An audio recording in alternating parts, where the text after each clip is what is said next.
Hello and welcome to another wonderful Madden Monday. I am Brock Vereen here representing ESTV, and we have two wonderful competitors here. We have a 4-0 versus 4-0 battle of the undefeateds, but that will not remain the case when we are done. And thankfully, I am here with the always great Caleb Gloop. Caleb, how you doing? Caleb is not casting with us. Caleb is behind the screen, but that is okay. And we are sitting here good to go. We are waiting on our two competitors. We have Jay Hayes, that is Jordan Hazelwood, like I said, 4-0, representing Becker College out of Worcester, Massachusetts. Do not try to learn how to spell that. It was the biggest headache that I have had this afternoon. Representing the Becker Hawks, a senior in criminal justice, getting close to that degree. Hopefully, he can get that degree as well as a Madden championship, but he has quite a ways to go. His challenger, Jalen Hayes out of Kansas Wesleyan University, Salina, Kansas, the dead center of America. And also, he is looking for a championship as well. We are waiting for both of our competitors to get ready to go, and we will be off to the races. NECC, the New England Collegiate Conference, at the forefront of esports, and we're happy to have them here with ESTV. And we are now waiting for both of our competitors and the wonderful Caleb, who is not casting with me, who is strictly behind the camera, is in contact with our competitors. And once he gives us the go ahead, we will get to it.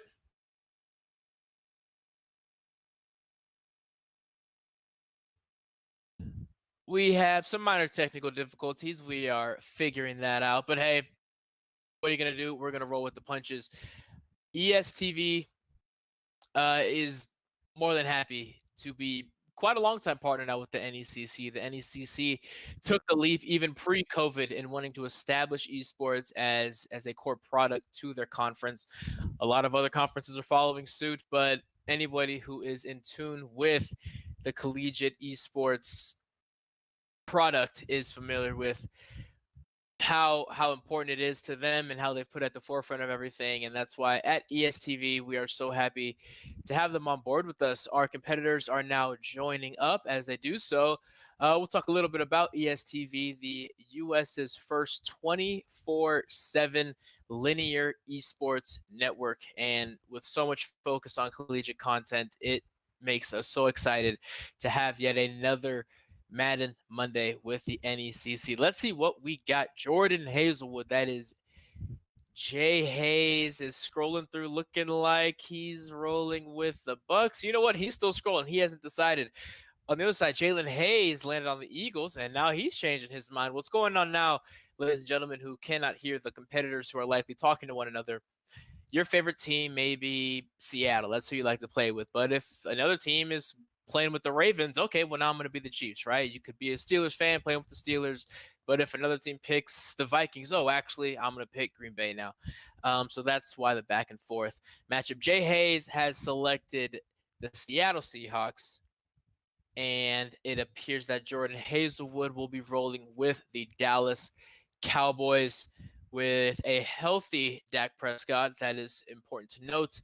And what an unfortunate situation that unraveled yesterday with the lower body injury to Dak Prescott. But Jalen Hayes will do everything he can to make them out. Again, both of our competitors are 4-0 rolling into this matchup. They cannot both be undefeated at the end of this, folks. Someone is going to have to take that first loss. And remember, ladies and gentlemen, Caleb, please confirm in my ear, this is a best 2 out of 3 tournament this evening. That is confirmed. Wonderful. So do not fold those cards, ladies and gentlemen. If a competitor goes down early, not only are there 4 quarters, there are also up to 3 games. And here we go. The stadium is packed. Obviously, this is a pre-COVID game. And the kick is up. Travis Homer is going to take it out of the end zone. Able to find some space to the left, but not too much going on. And if you guys are worried that there are 2 teams wearing blue jerseys right now. I'm also a little worried, but it doesn't matter because as long as they can figure out who is on which team, that is what matters. But I'm telling you right now, as an avid Madden player, there's always one play, an interception, a sack, because you thought that D lineman was one of your own linemen. I'm telling you right now, 2 blue jerseys can become a headache. But no worries, Russell Wilson in the shotgun. A bunch set, and he is going to the air the first play. Why not? Possibly the best quarterback in the game right now, and throws the bullet to the sideline. It looks like it will be out of bounds. Wilson's just going to bring a 2nd and 10. And again, ladies and gentlemen, these are, of course, updated rosters. The fact that Russell Wilson, quite honestly, is the best quarterback in football right now makes him the best quarterback in this game as well. Back to the shotgun. Play action to Chris Carson. And again, back to the sideline. He is loving that left sideline. And the Dallas Cowboys secondary has struggled out there in the real world. So best believe they could potentially struggle in the virtual world as well. Seattle Seahawks known to run the ball down your throat. But here early, we have seen shotgun 4 wide. And now we have an I formation. Some adjustments at the line of scrimmage, but we're still going to the air. Russell Wilson, and he is taken down by DeMarcus Lawrence. A big-time sack, a loss of 12 yards. What a sack by the Dallas Cowboys, and he just did not find a way to elude DeMarcus Lawrence, who quite honestly was not even touched at the line of scrimmage. And you lose that many yards on first down, it just throws everything out of whack. So he is going back to the gun. No shocker that this ball will be going to the air. Also Wilson back again to the left side. And I struggle to understand. Oh, and that is actually going to be out of bounds from here. It looked like it was in bounds, but the game knows better than I do. So it is going to be 3rd and 22. But I tell you what, unless Dallas finds a way to stop that route that has been open every single time, this could very well be the exact same route. That is the 3rd time now that route has been wide open. It has not been completed to Dallas's effort. It has not been completed, but that route has been wide open. Let's see what happens here. 4 wide in the bunch. The same exact play, but it was not there, and he will take another sack by DeMarcus Lawrence. And yes, ladies and gentlemen, that was the same play from the very first snap of the game. But it looks like Dallas has finally figured it out. So we are back to punt. What a promising kick return, and now punting from your own end zone, which is certainly to give Dallas great field position. Smartly punts it out of bounds. The dynamic rookie and CeeDee Lamb back to return. If you can avoid him returning the ball, you take that opportunity any chance you get. What a beautiful stadium, both virtually and in the real world. A nice gloomy afternoon. And this looks like evening. We'll call it evening. Dak Prescott, a beautiful pass to the left side to Amari Cooper. Gave a little action to the right, got those linebackers out of place, and you find the dynamic Amari Cooper on the slant, and that is a run pass option. It is up to the user there to decide to hand it off or throw it. And he clearly made the right decision there. 1st and 10 for Dallas. The same play, he decides to give it to Ezekiel Elliott, who is going to drag Bobby Wagner for a ride and for 4 yards.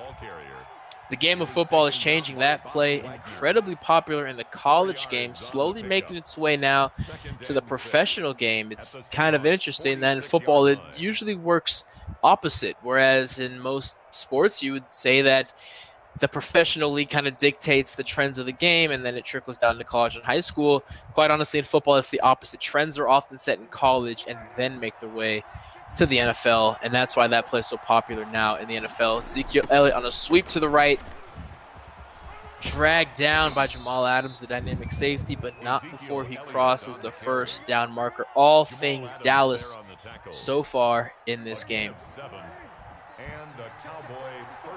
Back to the end, another run to Ezekiel Elliott, and he is stuffed at the line of scrimmage. Jamal Adams once again, but not before a 3-yard gain. This Dallas offensive line may be a little banged up, but do not be fooled. They are still as dynamic as ever. Beautiful evening at CenturyLink Field. Dak Prescott under center. Tony Pollard with the handoff this time here to spell Ezekiel Elliott. Second-year guy out of Memphis, but nowhere to go there. Bobby Wagner and these Seattle linebackers are one of the best linebacking corps in the entire league, despite their struggles through 5 weeks of the NFL season. Jarwin with the quick out, not enough to get the first down, so we are going to be sitting at 4th and 2. And ladies and gentlemen, I'm telling you right now, if field goal is not a thing that exists in Madden, you will see guys going for it on 4th down. There is very little time to waste, especially when you have confidence, as you should when you are 4-0. Possibly the last play of the first quarter, and boy, is it an important one. Dak Prescott in the gun. He can move on his feet if need be, making a lot of adjustments at the line of scrimmage.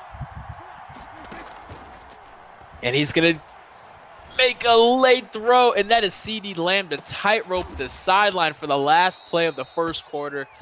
Great blocking by the offensive line. A great dart by Dak Prescott and a tremendous catch by the rookie CeeDee Lamb. Second quarter underway, knocking on the doors of the end zone. Dak Prescott in the gun, Ezekiel Elliott to his side. A beautiful cut by Zeke, and he is going to tumble and roll forward to the 4-yard line. Dallas is just getting everything that they ask for right now. And this Seattle defense is leakier than a rusted pipe, folks. We are knocking on the door of the end zone. See what we get here, and Dak Prescott is going to be under center, more of a power formation, but do not be fooled. They can very well go to the air here, but they will not. Ezekiel Elliott stuffed at the line of scrimmage. Once again, Jamal Adams flying around. And here we have 3rd and 4 on the 4-yard line, but you better believe this is 4-down territory. So 2 more opportunities to punch this in, and what has been a beautiful textbook drive, but can they get pay dirt? Under center once again, Dak Prescott. Ezekiel Elliott dotting the I formation.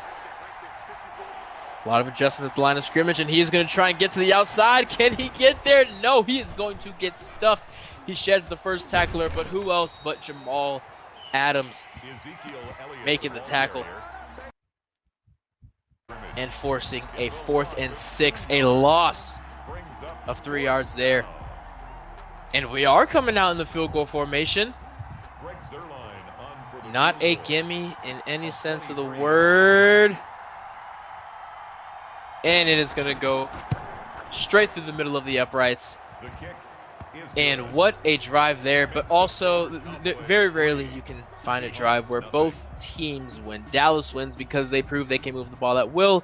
Seattle proves, yeah, we bend, but we did not break. Now it's on our offense and the best quarterback in the game right now. And Russell Wilson pulled off a tremendous last-second victory against the Vikings just last night. And now you get the ball back in his hands. We saw a lot of shotgun. We saw a lot of corner routes. That is that weakness of the cover 4, which Dallas has sat in quite a bit. So look for that, ladies and gentlemen. Look for them to either stick in that coverage and anticipate that route, or switch things up entirely and try to remove that route completely. And Chris Carson in the gun takes the handoff, absolutely smacked at the line of scrimmage for a gain of only 1 yard. In Seattle, we've seen this formation plenty of times, and we have seen DK Metcalf on that corner route to the left. Let's see if that is what we get here. It is that route. But this time, he throws it to Tyler Lockett. No, that is not Tyler Lockett, but it is a completion just short of the first down. But once again, that was that corner route to DK Metcalf, and it looks like Dallas has finally found a way to stop it. 3rd and 3, we have a mobile quarterback. We have a great running back. We have some great receivers, so you have to be prepared to defend everything here. Russell Wilson will not hesitate to scramble if need be. Sits in the pocket and finds Chris Carson dragging across the field. A user truck stick is going to get him a first down as he celebrates there. I mean, this is fantastic offense on both sides right now. Very methodical, nobody taking unnecessary risks. Russell Wilson in the gun. He's going to send a man in motion. And he is going to find his tight end right in the middle of the field. Sometimes the most obvious holes are the toughest ones to cover. And that is what happened right there. One more play before the 2-minute warning. They rush the ball, and Chris Carson's going to get stuffed at the line of scrimmage. He's going to turn those legs, but not before he can get to the first. Still a solid 3-yard gain. 2-minute warning in the first half of our first matchup between Jay Hayes, that is Jordan Hazelwood, and Jalen Hayes. Do not get confused. Those are two separate people and two separate good Madden players. Russell Wilson just able to get rid of that ball, but there is a flag on the field, and it's going to be intentional grounding, and that is absolutely killer to take that kind of penalty. Now you are looking at 3rd and 17 because it is a loss of downs. You just go from 3rd and very manageable, knocking on the door of the red zone, and you are back now on the opposite side of the 53rd and 17. He was attacking the outside numbers early, has kind of transitioned to the middle of the field, and he's going to throw the ball outside. Not enough to get the first down, and a field goal is not in the cards here. No hesitation, right back on the ball. Throw to the middle of the field, and it is going to be tipped and batted away. Tremendous effort there by Dallas. And not a bad idea by Seattle there. If you know you're going to go for it on 4th, rush to the ball, try and get the defense off guard. But that time Dallas was prepared. And now 1:30 left. Zeke bounces it out right, not able to get out of bounds. Great job by Jamal Adams and Bobby Wagner to keep him inbounds. Zeke has been dominating this game, getting yards at will, but with only a minute left in this half, the ball will go to the air at some point, but it remains on the ground there again, stuffed up the middle. Dallas with 3 timeouts may need to burn one, or they're going to rush back onto the ball. 3rd and 3, a pivotal 3rd down upcoming. Dallas taking their time here. That clock is ticking away well under a minute. Perhaps not willing to leave too much time for Seattle if they do not convert here.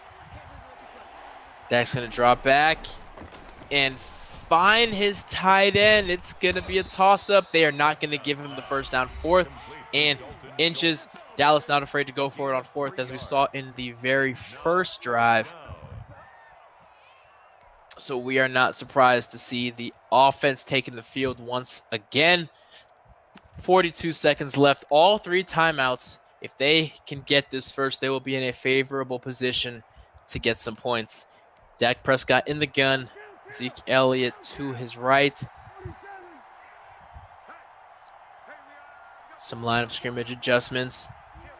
And he's going to hand it off to Zeke Elliott, who was going to push his way. He was stuffed at the line of scrimmage, but he kept turning those legs and was able to fall forward across the line of scrimmage. Now with 34 seconds, 2 timeouts on the 45-yard line, we expect the ball to go to the air, so we see Dak in the gun, Zeke flanked to his right.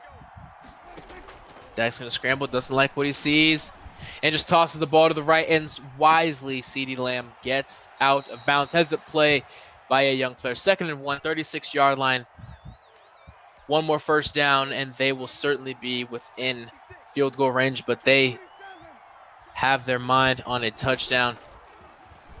Scramble, scramble, and wisely throws the ball away. Although they have a timeout, you take a sack there, you can kiss field goal range goodbye, but you better believe Dallas wants 6 points here. Back on the ball in the gun.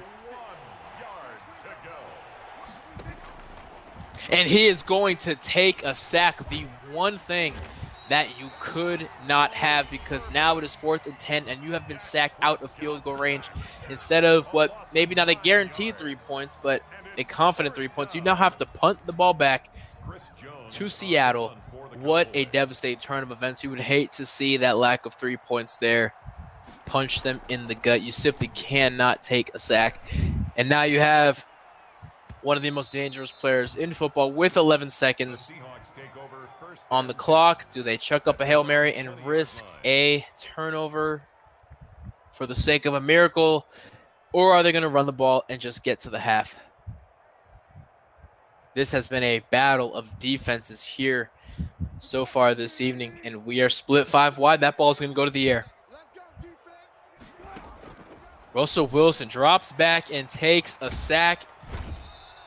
Has to burn the last timeout. Was not able to find who he was looking for. And this Dallas defensive line has just been getting after this weak Seattle offensive line.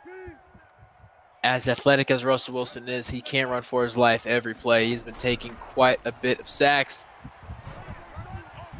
And a heave over the middle to Tyler Lockett. Nowhere to be found. Ball batted down, and that is it for the first half, ladies and gentlemen. Jordan Hazelwood out of Becker College and Jalen Hayes out of Kansas Wesleyan. We have a barn burner here at 3-2-0.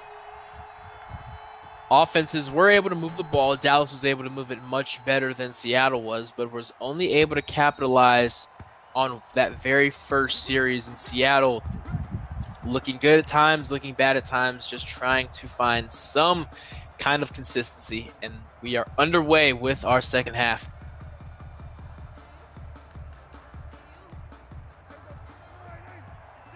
Dak Prescott under center, making adjustments at the line of scrimmage. Play action to Tony Pollard. And Dak is just going to toss that ball right out of bounds for 2nd and 10. Not much going on there.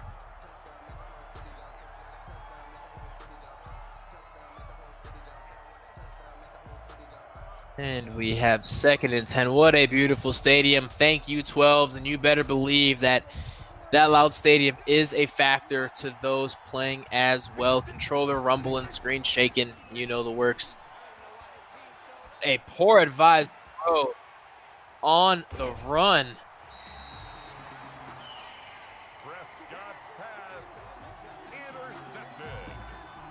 Ill-advised throw there by Jalen Hayes using Dak Prescott. Off-balance throw. His man was not open, and an incredible interception by Jay Hayes and Seattle, who are now back on offense, ready to knot this game up or potentially take the lead. What a turn of events, and he finds more screaming down the hash. Unfortunately, we have a brief connection pause, but we are back at it. And do not worry, it did not affect the results of that play whatsoever. Moore was already going down as he dances his jig. What a pass, screaming up the hash. The most dangerous play as a defense is the first play after a turnover. They call that shot alert. There is a lot of movement with your defense rushing onto the field. You're frustrated, you just threw an interception, so they want to attack you right away. And Chris Carson is going to get into the end zone. What a turn of events. Jalen Hayes and these Dallas Cowboys absolutely dominating the clock in the first half. And he missed it. Oh, and he missed it. He missed the kick. Jordan Hazelwood misses the PAT, which means the Cowboys can knot this up with just a field goal. What a swing of momentum in the last 2 minutes. Dallas looking as good as ever in that first half. They get the ball back, immediately throw an interception. Seattle immediately gets on the board, but then they miss the point after, meaning Dallas can get a field goal to tie this up. Costly mistakes on both sides of the ball so far, but that's what happens when you have two very good defenses. Sometimes they force you to make those mistakes that you don't want to make. And what else would you expect from two 4-0 players? Again, Jalen Hayes controlling the Dallas Cowboys out of Kansas Wesleyan, not too far from Dallas. As Zeke with a beautiful scamper right up the middle to get some of that momentum back. And Jordan Hazelwood representing Becker College out of Worcester, Massachusetts, a criminal justice major. And this third quarter now 1 minute in. Dak Prescott in the gun. Hands off to Zeke once again, squirting through there. A good 6-yard gain. And this appears to be the game plan of Jalen Hayes. We're going to eat clock, and then we're going to eat some more of it and control the ball, which is fine as long as you don't turn the ball over, which he did in the first series of the second half. Once again, it is Zeke, and if he is going to get 3-4 yard pops every single time he gets the ball, why would you ever go away from it? 3rd and 1 now. Very mobile quarterback in Dak Prescott. You have to defend that as well. But it is the same play. Zeke Elliott up the middle, and he is going to be taken down at the 30-yard line, but not before a beautiful 20-yard burst. Zeke Elliott has just been absolutely having his way with this Seattle defense. They are getting slashed, gashed, and dashed for all of these first 3 quarters, and Seattle has to find a way to stop that bleeding. Dak Prescott back in the gun. Tony Pollard in the game for Zeke. But it's going to be the same play. Tony Pollard is going to make somebody miss and then fall forward for a 7-yard gain. Jalen Hayes out of Kansas Wesleyan. No problem being as patient as he needs to be. And again, it's just the same play over and over and over again. As they say, if it ain't broke. And it certainly does not appear to be. Again, Seattle missing that PAT after the touchdown to start off this half. And it appears it could really come back to bite them if Dallas is able to get a touchdown and an extra point, forcing it to be outside of a field goal game. But a lot has to happen before we get to that point. Dak Prescott in the gun. Tony Pollard still remaining in the game. Making adjustments at the line of scrimmage. Dak is going to let it loose out to the side to Tony Pollard. And Jalen Hayes and these Dallas Cowboys have no problem taking a cliche phrase, what the defense gives them. At the end of the day, that's all you can do. And if finally that run is stopped, and if they're going to give it up, you just take.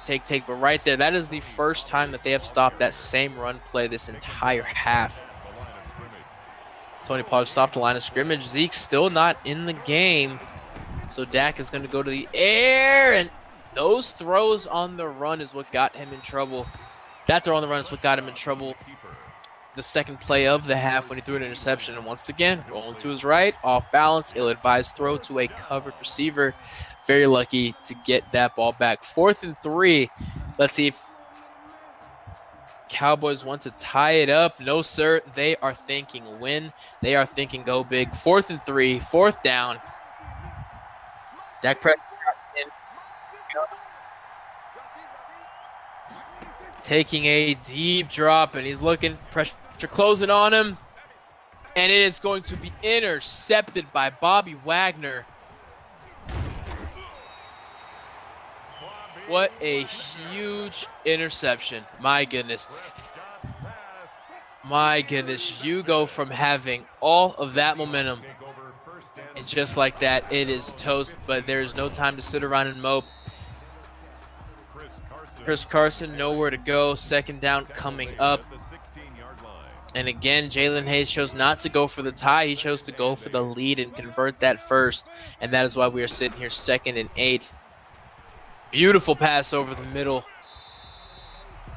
And that is going to be enough for a first down, and likely the first play of the quarter. Rolling into the 4th quarter, Jalen Hayes and the Dallas Cowboys representing Kansas Wesleyan out of Salina, Kansas. Those Coyotes, 4-0.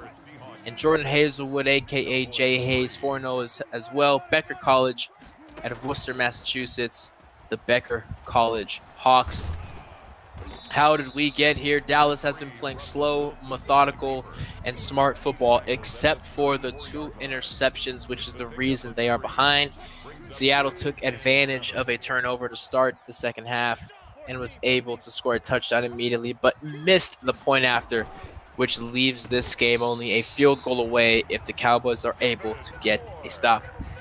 1st and 10, trying to cross into enemy territory. Russell Wilson in the gun. Chris Carson flanking him. A beautiful cut. Run off tackle to the left, a hop step to the right, and he's able to gash them for 4 yards. And with the lead and control of the ball, he can tick-tock this clock as far down as he would like, especially if his offensive line is going to get that kind of push every single snap. 3rd and short, a lot can happen here. Playbook is wide open. 3rd and short is an offensive coordinator's dream. And he's able to just push across that 1st down marker. Almost got pushed backwards, but again, tick-tock goes the clock. He can run this clock down and force Jalen Hayes and the Cowboys to have to burn some early timeouts if they can convert another 1st down. Yet another run, and if you are Dallas, you have to wonder, why don't we just load the box, force them to throw it, because even if they score over top, we at least get the ball back and score and get an onside kick. Regardless, they're sticking with only 7 guys in the box. And a catch, it's going to be close. 3rd and inches, they're not going to give him the 1st down. Russell Wilson in the gun, mobile quarterback. He can do a lot. They've been running a lot out of gun as well. And when the middle of the field is this wide open, why wouldn't you? Absolutely nobody to account for Carlos Hyde there, who's just going to lower his shoulder and punch that thing through. And Jay Hayes now going to wait for this 2-minute warning. 2 minutes left, ladies and gentlemen. The tables have turned in this 2nd half. After that 1st series, Dallas has lost momentum and just not been able to find it again. Seattle can all but put the game away if they can keep running the ball the way they have been. Chris Carson dragged down behind the line of scrimmage. No, they are going to give him forward progress, so that's going to be a 2-yard gain. And a lot of clock ticking. Dallas finally going to burn that 1st timeout with 1:48 left. And if Seattle can keep running the ball, keep getting these easy chunks, they can make all of those timeouts burned here shortly. Chris Carson with the cutback and just short of the 1st down marker. 3rd and inches and possibly the game in hand here, unless Dallas elects not to burn the 2nd timeout, which they are not. And let's see if Seattle runs that clock all the way down.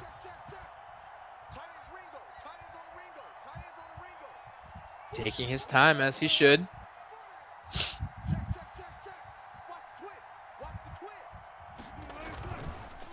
Beautiful cut there by Chris Carson, and Dallas forced to burn a 2nd timeout that leaves them with only 1 timeout. And the enemy knocking on their door at the 16-yard line with no chance of slowing down the run, it would seem. Chris Carson again loving that cutback, trips to the ground, gets back up on his feet, finally taken down. And Dallas with 1 timeout left, only 1 minute remaining in this game. This has been a defensive battle. I genuinely think this is the lowest Madden score I've ever seen, unless Seattle is able to put some points on the board before this game is over. Because with only 1 timeout left, this game is effectively over. They could take a knee, but they're going to choose to run the ball. And off to Chris Carson, stuff behind the line of scrimmage. Dallas going to take their final timeout. Seattle can take a knee and end the game, but they're going to choose to run a play instead. Very risky, but as long as they hold on to that ball, the game will be over. And that is going to be a 1st down for Chris Carson and the Seattle Seahawks. This game is over. At this point, they call this sticking in the dagger, wanting to get points, even though the game is already in hand. And Chris Carson taken down on the 4-yard line. And that is going to be the end of our first matchup. Jay Hayes, Jordan Hazelwood, Seattle Seahawks getting the victory in game 1. Again, ladies and gentlemen, this is best of 3. Best of 3. Jay Hayes, the Seattle Seahawks, a gritty, grimy, dirty. There's no such thing as a pretty win. Gritty, grimy, and dirty win. Defensive battle. Again, only 1 touchdown in that game, and even that PAT was missed. The defensive presence was felt. Cowboys came out to a hot lead early on, but Jay Hayes, representing Becker College out of Worcester, Massachusetts, the Becker College Hawks, he was able to fight back. He is now scrolling through his menus, going to find Jalen Hayes once again. Send that invite, and we will be up for game 2. Again, ladies and gentlemen, best of 3. If Jay Hayes wins this second game, he will be crowned the winner of today. If Jalen Hayes gets this one, we will be on to game 3.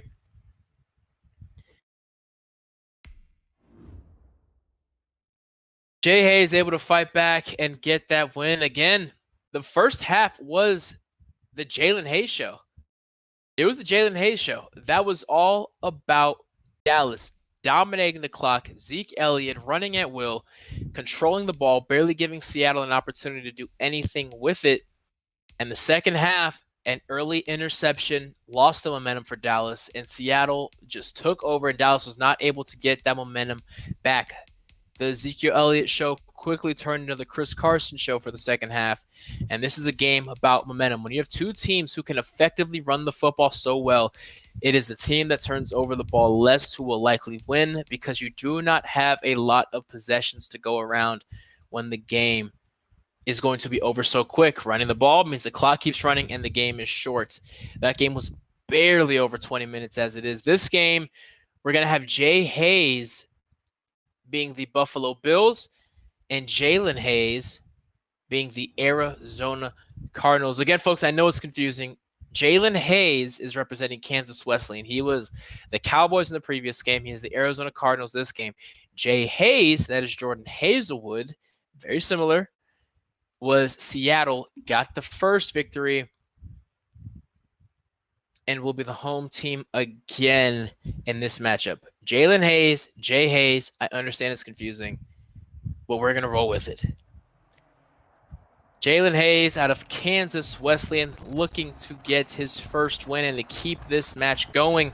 He will have to do just that. Salina, Kansas, the dead center of the dead center. Kansas is the dead center of America. Salina is the dead center of Kansas. He's at the heart of it all, folks. And Arizona, Zane Gonzalez is going to kick it off. Jordan Hazelwood going to receive the kick and going to get blown to pieces at the 20-yard line. Devondre Campbell, a proud former Gopher, as I am as well. Good to see him making plays both in the real world and virtually. But I'm not taking sides here. I'm just hoping to see yet another great game. Buffalo, known for their defense, known for their ability to run the football. But Jordan Hazelwood decides to drop back with Josh Allen and able to pinpoint Stephon Diggs. A beautiful catch on the sidelines. What a rocket. Josh Allen, known for his strong arm. Josh Allen under center. The stout Devin Singletary in the dot behind him. And he is going to find a crease immediately and get to the 30-yard line. Untouched, right up the gut. What a run by Devin Singletary. Beautiful. We're getting it done through the air and on the ground in just 2 plays. Jay Hayes is knocking on the door of the red zone. Back to Devin Singletary. Going to bounce it to the outside. Plenty of space. Able to make 2 defenders miss and run through a 3rd defender to get down to the 14-yard line. Jordan Hazelwood wasting no time riding the momentum of last game's win. He looks unstoppable right now. Getting it done through the air and on the ground. And do not forget, Buffalo has that incredible defense on the other side of the ball. And Jalen Hayes will be hoping that Kyler Murray can get something done and hoping that Kyler Murray can come out better than this defense has. But it ain't over until there's points on the board. Let's see if they will refuse to break. Oh my goodness, Josh Allen with the quarterback draw. One of the most unlikely plays you will find in all of Madden is the quarterback draw, because of the likelihood that a quarterback will fumble in this game, which is incredibly likely if they take a big hit. That is a textbook drive. It does not get any better than that. Got it done in the air, got it done on the ground. He used Devin Singletary, he used Josh Allen, he used Stephon Diggs. He used the whole repertoire, but then he turns right around and kicks it out of bounds, which is going to give Jalen Hayes and these Kansas Wesleyan Coyotes, being repped by Kyler Murray and the Arizona Cardinals, a tremendous start of field position on the 40-yard line, and it is now the Arizona Cardinals' turn to get on the field. Both players undefeated coming into today's matchup. Jalen Hayes fighting an uphill battle really for the first time. He's looking at the face of defeat. Let's see how he responds.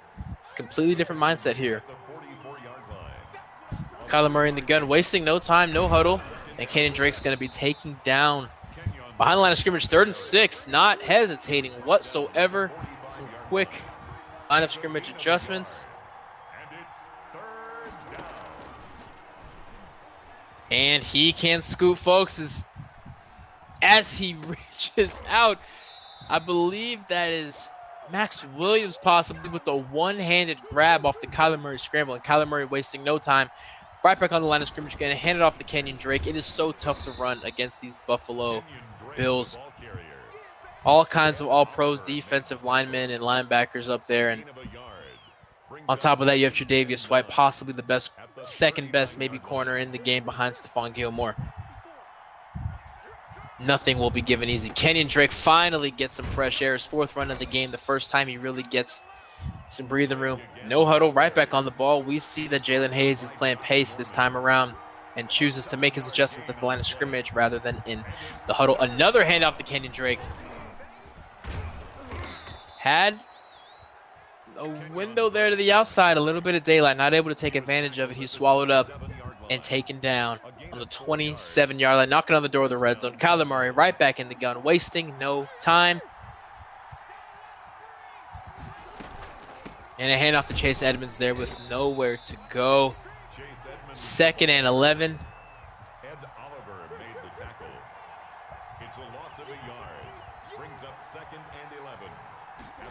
With the play action, Kyler Murray can scoot, and he's not even going to think about throwing that ball. He was ready to run from the second he saw those linebackers bail. Don't be shocked if the Bills decide to have a QB spy, maybe even control user QB spy going forward, because you cannot give that up. Hand off to Chase Edmonds right up the middle. He makes the safety miss and able to get down to the 10-yard line with what will likely be upcoming the final play of the first quarter if they choose to snap it. And they do. Kenyon Drake to the outside. He's going to lower his shoulder and push down to the 2-yard line, looking to get into that end zone, but not before the end of the first quarter. And this is a completely different game from what we saw first time around. Both guys attacking quick, attacking fast, less methodical, less about clock control, and more about pace and energy. And Kenyon Drake is going to punch that in from the 2-yard line. And we did have a missed PAT before from Jalen Hayes. Apologize, that was Jordan Hazelwood who missed the PAT last game. Jalen Hayes was able to make the first field goal last game, and he's able to make the PAT there. We are all knotted up. Start of the second quarter. And a short kickoff. He's going to get on the 10-yard line. Jordan Hazelwood not able to make much of it, though, as he gets down to the 25-yard line.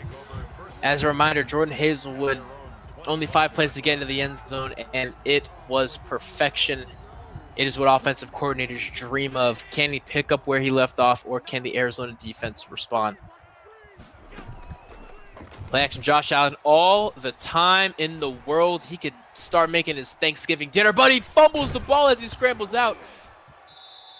And he is so lucky.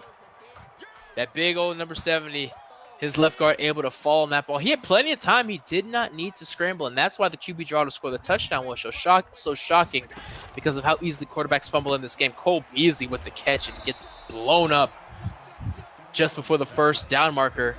3rd and 1. The Bills choose to remain in the gun,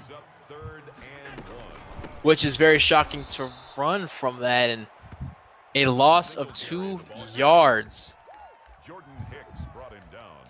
And you are now forced in a tight position there. We know that Jordan Hazelwood likes to be aggressive, but sitting in the shadow of your own red zone, if you do not get this, you are in trouble. Regardless, Josh Allen and the Bills from the gun, from the bunch set. And a beautiful throw, but Stephon Diggs gets hit, not able to remain with the ball through contact. And just like that, Kyler Murray back on the field, a first down away from his own red zone. Kenyon Drake bouncing to the outside. A nice juke and finally taken down, but not after a beautiful 6-yard scamper. He loves that run to the left Let's see if the Bills make any adjustments as he brings the safety down. It looks like he's anticipating it. Kyler Murray getting loose and smartly sliding down, perhaps seeing the fumble of Josh Allen earlier, saying, hey, I want no part of that, and you shouldn't. Kyler Murray back on the ball in the gun, making adjustments, getting it done with his arm, with his feet, however he can. Again, handoff to Kenyon Drake, and looking for a second run play in the repertoire, because right now only that run to the left has even been attempted. Once again, a run to the left, but why switch it up if you don't have to? Almost punching it into the red zone. The Bills just cannot find a way to stop that off-tackle run to the left. It seems that time Kenyon Drake plants his foot and gets vertical, gashing the defense once more. And we're sitting here at the 2-minute warning, knotted up, 4-0 versus 4-0. Only one can remain undefeated after this evening. And the same run play is going to the left, this time stuffed behind the line of scrimmage, 2nd and goal, right back on the ball.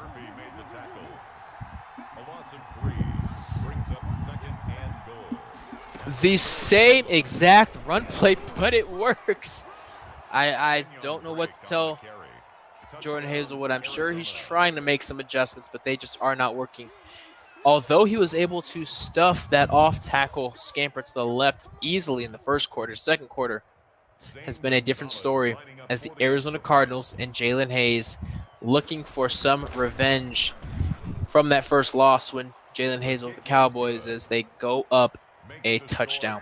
Again, that was a shortened drive, a shortened field rather, because Jordan Hazelwood and the Buffalo Bills chose to go for it from their own 30 on 4th and 2. Did not get it, which gave the ball to a dangerous Kyler Murray in very favorable field position. Nice return there, almost able to get back to the 20, but not able to. Sit on the 19-yard line, a minute 30 left, but as we saw in the first series, Josh Allen, Jordan Hazelwood, more than capable of getting it done through the air, which you will hear. Josh Allen drops back, tries the sideline, and Stephon Diggs is there once again. Boy, does he love those corner routes. In the first game when he was playing in Seattle, loved those corner routes. Stuck with him in the first half, but got away from them in the second. Here they seem to be working, so he'll take him. Devin Singletary had a hole at the middle, jumped out of the hole to try and bounce to the right. It proved ineffective, but they are right back on the line of scrimmage. Josh Allen, all the time in the world, trying to get his receiver killed as he is just blown up there. Would not have been much of a gain. So shocking that. Well, that's the problem from dropping back so deep, which it's an instinctual thing to do to keep that left hand on that stick so far back. But before you know it, you're throwing a 20-yard pass for a 2-yard gain. And wide open down the sideline is John Brown, who got behind the corner. And now Devin Singletary able to fight hard for 2 yards and 30 seconds left. 2nd and goal. What a bomb. What a pass and catch by Josh Allen and John Brown there. 15 seconds left and Devin Singletary gets stuffed at the line of scrimmage and the Bills are going to have to burn a timeout there. 13 seconds remain in the half. 3rd and goal. Josh Allen sitting in the gun. Jordan Hazelwood, Jalen Hayes, and the same play that worked the first time works the second time. Josh Allen on the very dangerous quarterback draw, right up the gut. So demoralizing. But again, what got them there was the beautiful bomb to John Brown, who's able to reel it in, toe tap it on the sideline. Use your catch. And we are all knotted up. What a different game from the first time around. It was a defensive battle. Now, we do have Kyler Murray. He can get it done with his feet, but with a mile to go and not a lot of time, you can kind of give him the quarterback run and keep everybody back in coverage because you have a dangerous DeAndre Hopkins who can get behind you very easily if you let him. As anticipated, 8 guys back in coverage, which is smart. You force Kyler Murray to run it. He fumbles the ball. And he is going to scoop it up and get into the end zone. What a turn of events in 12 seconds. 12 seconds, Jordan Hazelwood has gone from being down 7 to up 14 points. Just kidding. I can't do math. He is only up 7, but it is still a crazy turn of events. And he's going to kick the onside kick, not because he expects to get the ball, but because it is less likely for a kickoff return to take place. What an incredible final 15 seconds of that game. Jordan Hazelwood goes from down 7, ties it up, forces Kyler Murray to run the ball. Jalen Hayes falls right into the trap, and he gets hit. Quarterbacks fumble so easily in this game. We now have a fumble from both quarterbacks. What a half. No hesitation here. Andy Isabella gets taken down at the 25-yard line. And unfortunately, again, the first game, Jalen Hayes out of Kansas Wesleyan was the Dallas Cowboys. Came out early, but eventually turnovers is what did him in against Jordan Hazelwood, and that seems to be the case here. You go from up 7 to down 7 in the blink of an eye because you've run with Kyler Murray in an impossible situation. You have to throw that ball away. Nevertheless, credit to Jordan Hazelwood for turning it around, but ladies and gentlemen, both teams are 4-0 for a reason. This game's far from over, especially if Kenyon Drake can keep getting that off-tackle run to the left over and over and over again.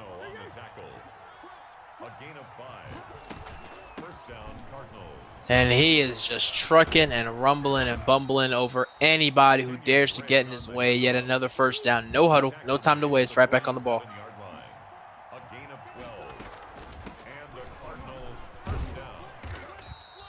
This time he takes a big hit, but not before a 3-yard gain. In the first series, the Bills were able to stuff this run, but ever since then, especially in the second quarter, there's just no answer for this play, and here it comes again. This time with Chase Edmonds. Able to punch across that first down mark. If it ain't broke, that seems to be the name of this game, whether it's a Josh Allen quarterback draw, a Stephon Diggs corner route to the left sideline, or a Cardinals running back off tackle to the left side of the field. If it ain't broke. And what was a dangerous throw to one of the best corners in the league. Tre'Davious White, very lucky he was not able to bring that in. Incredibly lucky he was not able to bring that in. Would have been a dangerous, costly mistake for Jalen Hayes. But sometimes it's better to be lucky. And what isn't luck is another Kenyon Drake run off tackle to the left for the first down. And stop me if you heard this one before. Kenyon Drake runs it off tackle to the left for a first down.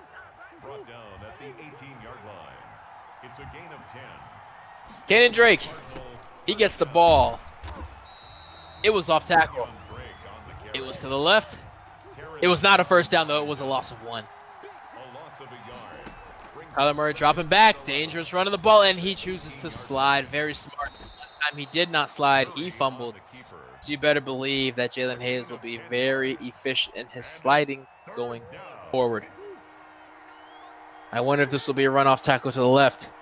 And it is. He only needs 1 yard, although he gets stuffed and airborne. A first down's a first down. First and goal, Kyler Murray in the gun. He snaps the ball. He gives it off tackle. It's to the left. He's taken down on the 3-yard line. I wonder if this will be an off tackle run to the left. It is not. It is a pass. And Kyler Murray's going to sneak into the end zone, and he's going to dance the night away. Rightfully so. That is 6 touchdowns now for these teams. And by my count, 3 of them have been from quarterbacks running it in. These athletic quarterbacks, Kyler Murray, of course, known for being the athlete, but Josh Allen known for being the sneaky athlete, which is a very creative way of saying you're tall. Certainly you can't be an athlete, but Josh Allen is. And Zane Gonzalez kicking off the ball. We are all knotted up. 2 tremendous competitors, but unfortunately only one can remain undefeated. A recap, ladies and gentlemen. Jalen Hayes out of Kansas Wesleyan in Salina, Kansas. Representing the Coyotes was the Cowboys in the first matchup, and Jordan Hazelwood out of Becker College in Worcester, Massachusetts, representing the Hawks. He was the Seahawks in the first matchup. Jordan Hazelwood and Seahawks beat Jalen Hayes and the Cowboys 1-0. This is a best of 3, and Jordan Hazelwood, now controlling the Bills, is up 1-0, but you better believe he would love to get this win and go home. He cannot do that, though, if he takes 13-yard sacks often. So he takes that sack, he throws it out of bounds here, not able to get 2 feet in. As he sits at 3rd and 23. If you are defense, if you're in the Cardinals jersey, you better locate Stephon Diggs. Or you force him to dump it off to Devin Singletary and you just rally up and make the tackle, which they do. The gambler in Jordan Hazelwood has gone for quite a few 4th downs in these first 2 games, but certainly this would be a bad idea as we get to the 4th quarter. Plenty of 4s up in that stadium and on the sideline. The Buffalo Bills clearly not following COVID protocol, but Buffalo, New York plays by their own rules, apparently, as a packed stadium cheers on the Buffalo Bills. Josh Allen drops back, rolls to his left all day long to throw the ball, and it could have been intercepted.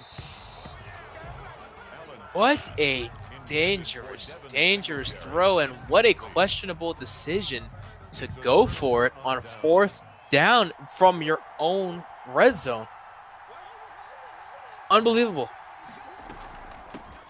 Kenyon Drake able to take the ball off tackle to the left. Shocker, I know. For a 10-yard gain, now sit on the 5-yard line. And he gets stuffed behind the line of scrimmage. I mean, both of these players have made some questionable decisions that have bit them in the butt quite a bit, but they're both sitting at 4-0 for a reason. And they're certainly better Madden players than me, so what do I know? And we're sitting here 3rd and goal, right back on the ball, rapid fire plays. Kyler Murray's going to get it done himself, and he throws an interception. What an ill-advised throw. Tre'Davious White dropped an interception earlier in this game, and he's able to redeem himself there. What would have been a guaranteed lead. All Jalen Hayes would have had to do was kick a field goal to take the lead. I mean, God knows if he would have done it with how many risks these guys take, but he throws an interception and does not reap the benefits of a 4th down stop in your own red zone, in the other team's red zone, rather. Nevertheless, that is in the past.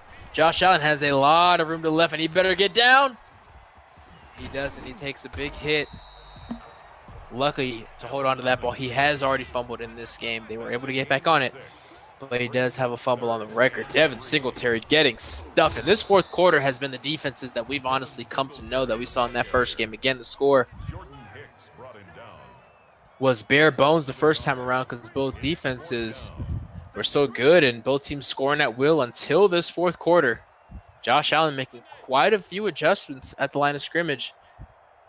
Again, the way they've been controlling the clock, he can hold on to this ball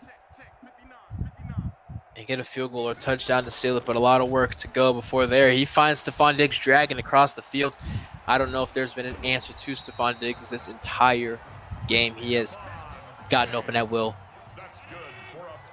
Back to the bunch formation. Devin Singletary in the flank. Nowhere to run. He had quite a good first half, but just not the same amount of breathing room in the second half. That is going to be the 2-minute warning. Still fighting to cross into enemy territory is Josh Allen and the Buffalo Bills. Drops back all the time in the world, and Devin Singletary gets smacked. The name of the game right now for the Cardinals has been coverage. They would rather give Josh Allen plenty of time and just keep guys back in coverage. We will see if that comes to bite them right out to end this game. Once again, Josh Allen a lot of time, and he throws the check down to Devin Singletary. 3rd and 5, and they are able to convert. You cannot leave those checkdowns open when they only need 5 yards. 1st and 10, 2nd and 8, that's one thing. 3rd and 5, you got to get a man there. Devin Singletary, once again, the name of the game for this drive. He takes the handoff that time, right up the gut. 2nd and 4, almost in field goal range. 45 seconds left on the clock. about 10 yards away from a comfortable field goal.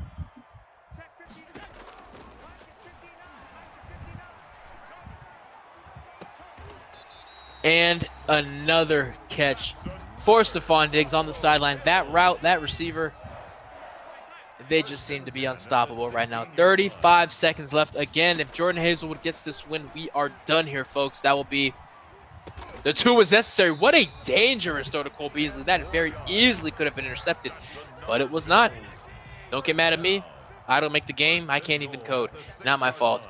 Josh Allen back in the gun, hands off to Devin Singletary, and now you would assume that Jordan Hazelwood would play a little more conservatively as there are only 20 seconds left and what would surely be a made field goal, although he missed a PAT. Let me take that back. The first game, yes, he did get the win with Seattle, but he missed a PAT, and this is about PAT depth right here, so maybe that's looming in the back of his mind, and he would rather run it in the end zone instead, which he does for the third time as everyone takes a nap. For the third time, the quarterback sneak gets Josh Allen into the end zone. 3 rushing TDs for Jordan Hazelwood and these Buffalo Bills. 3 quarterback rushing TDs at that. Andy Isabella electing not to receive the kickoff, save all those precious seconds for Kyler Murray. Cannot blame him. Andy Isabella is a great player out of Massachusetts. So maybe he'll be proud of Jordan Hazelwood, who's representing Massachusetts and Becker College right now.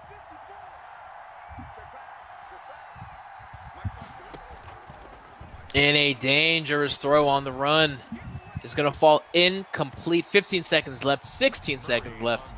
2nd and 10, sitting on their own 25. Miracles happen, folks. It's now 2nd and 10 at the 25-yard line.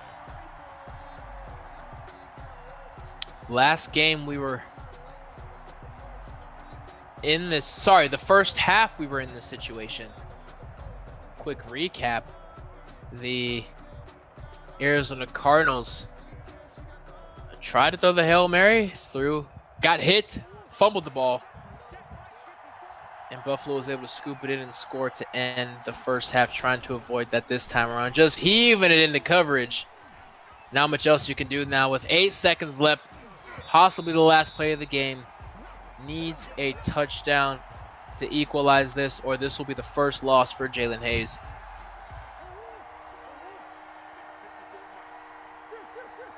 Kyler Murray drops back, looking for a miracle.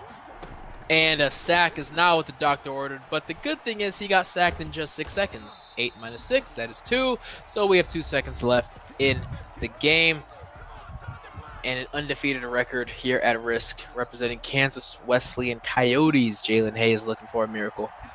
He drops back, and he's going to choose to run it with Kyler Murray. Let's see what happens. No sliding this time, but he crosses the 50, but gets taken down, and that will be the 2nd victory for Jordan Hazelwood and Becker College. What a game it was, and what a turn of events. No sportsmanship there by Cliff Kingsbury, slamming his play card on the ground. Nobody's wearing a mask on the sideline. They should be. And a loss for Jalen Hayes, and that is the first loss of his record.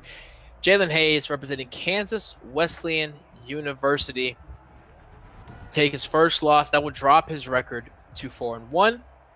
Jordan Hazelwood, on the other hand, back-to-back wins, a clean sweep, is going to move to 5-0. Ladies and gentlemen, that is going to do it for us. Once again, a quick recap, if you will spare us for a minute. Jalen Hayes, Kansas Wesleyan, first game. He chooses the Dallas Cowboys, gets off to a hot start, falls apart in the second half, and goes down the first game. In the second game, Jordan Hazelwood chooses the Seattle Seahawks, slow start, finishes strong, capitalizes off some mistakes, and gets the win. As far as the second game goes, both teams come out guns blazing. Big mistake at the end of the first half as Kyler Murray, Jalen Hayes, the Cardinals in the second game, Jordan Hazelwood, the Buffalo Bills in the second game. Kyler Murray fumbles, swing of events, and Jordan Hazelwood able to seal the deal. 2-0. Jordan Hazelwood out of Becker College, the Becker College Hawks out of Worcester, Massachusetts. I'm sorry. Senior, criminal justice major, and now 5-0 undefeated record. Never a dull moment in the NECC Madden Mondays. Ladies and gentlemen, thank you for hanging with us. A clean sweep for the Becker College Hawks. Plenty more games to go for the NECC. This season is just getting started, and there will be playoffs after that. I'm Brock Vereen, representing ESTV, the U.S.'s first 24/7 linear esports network. If you have Roku TV, you can get us. If you have Tiki Live, you can get us. If you have Simul TV, you can get us. If you have the Roku channel, you can get us. If you have Amazon Fire Stick, you can get us. If you have a Twitch channel, you can get us. The fact of the matter is, if you like watching esports, especially collegiate esports, especially the NECC, you know where to find us. For the NECC, for ESTV, I'm Brock Vereen. We'll see you next time.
I'm moving too far.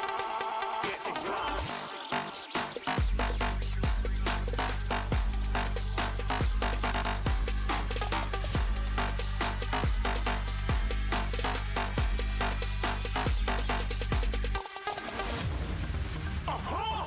Looking at a shooting star. Got more than a couple of people going mad. I swear they're rooting hard. Tell them I be big in the game like she went and got them breast implants. I said I'm moving too fast. Didn't even get a glance. I'm ready to eat up track like I'm seated in a restaurant.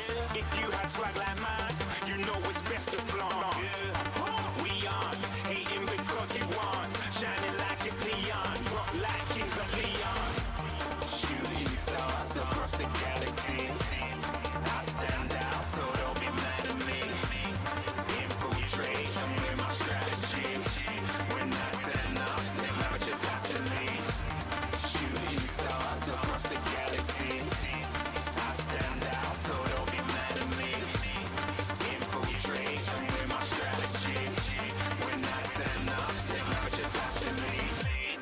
Yeah, shooting. Yeah, shooting. Yeah, shooting. Yeah, shooting shots.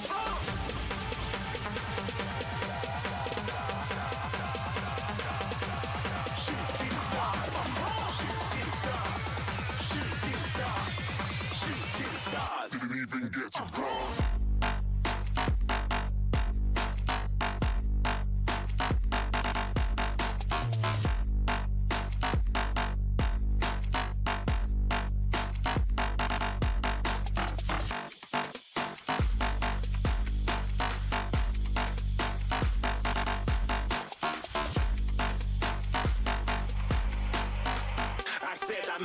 too far. Get to glance.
bound only by frozen memories.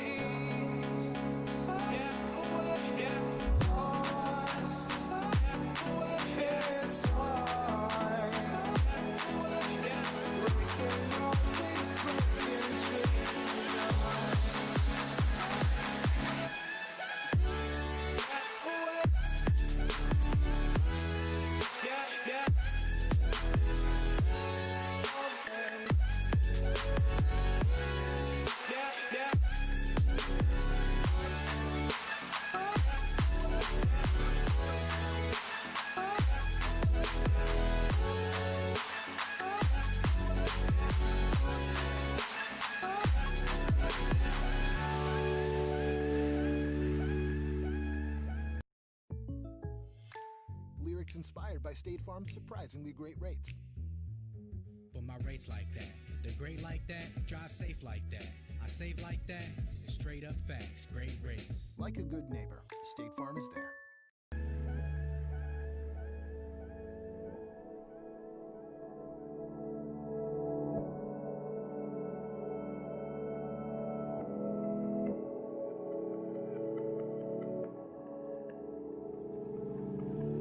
I can't find my way back to you until you make amends with the demons you've been through. And I can't regret leaving you alone until you find your way back home.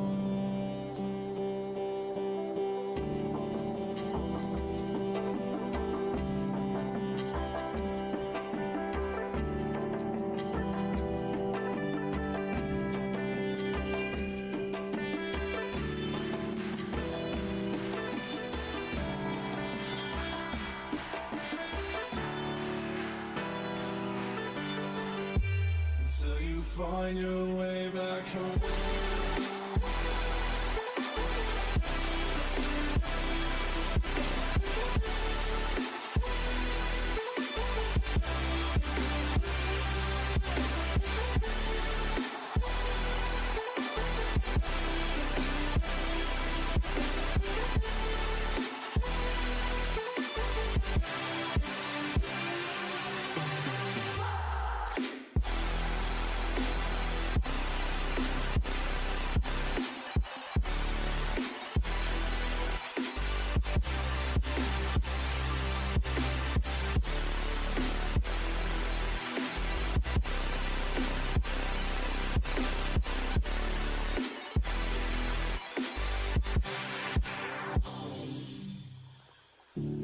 Don't let me drown.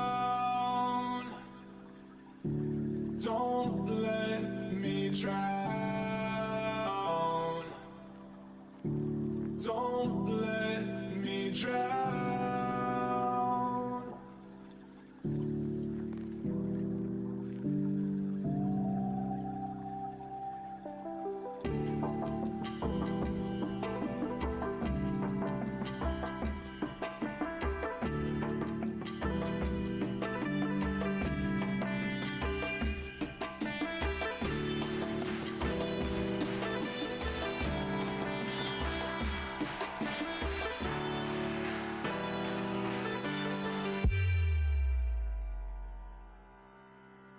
Until you find your way back home.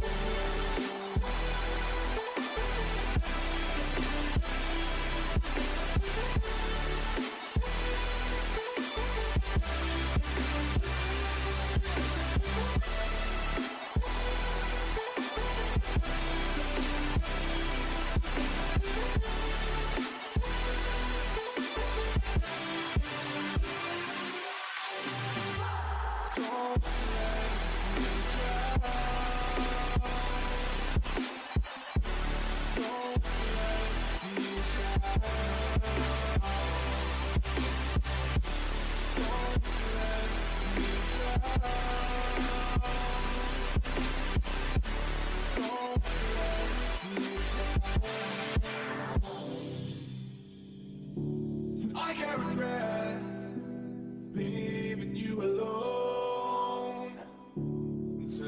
find your way back home.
Take me away from home. Show me all the places I've never known. And we'll chase the night. Race all of these broken dreams in flight. And we'll fly.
Up here,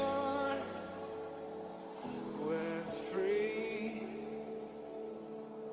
bound only by frozen memories, lost in time, racing all these broken dreams tonight, and we'll fly.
to you. The desert lonely nights wanna break me, but I'll stand by you. It could take a million days, but I see it through. I climb the highest mountains, baby, just to be with you.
I feel like I fought all my life for this. This one part, this 1/3 I've always missed. No, just don't let it go. I started the fight, but now I'm losing. So will I fall again? I'm scared of heights, yet it was me who ran away.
Oh, I can't forgive, can't forget myself. The peace that I'm missing, it kills me inside. I need help, oh please give me back. This one part, this 1/3, I'm sorry I lost it. No, I let my weapons fall. I'm drowning in the fears, and now I know that I will fall again and let it go, but I can't stop to love. To love.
like you were already mine.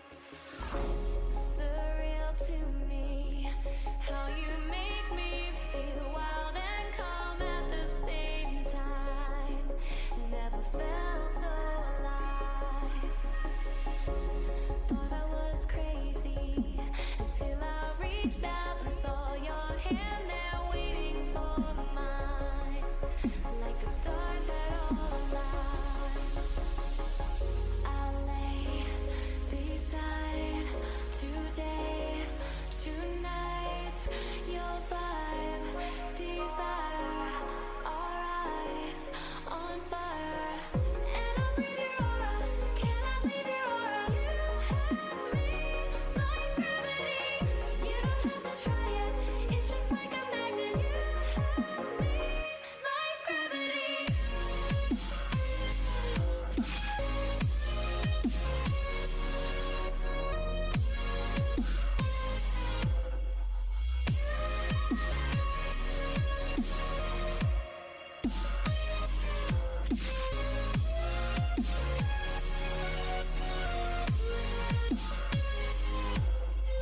You have me like gravity. You have me like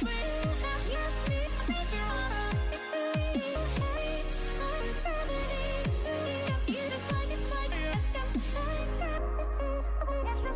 it's just like a magnet.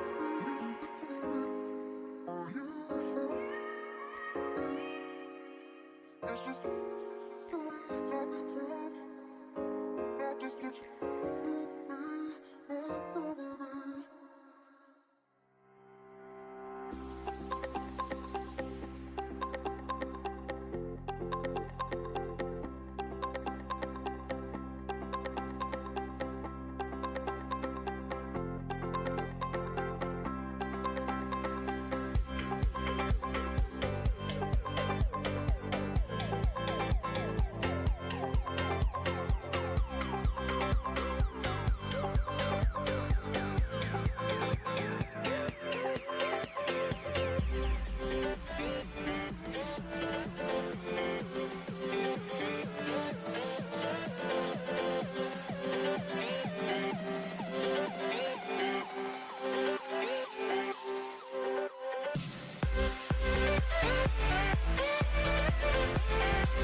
confession that you're my obsession. You're pulsing through me. The blood is rushing and I am trusting you'll come save me. My knees are feeling weak. Your body's close to me. I want you to come rescue me.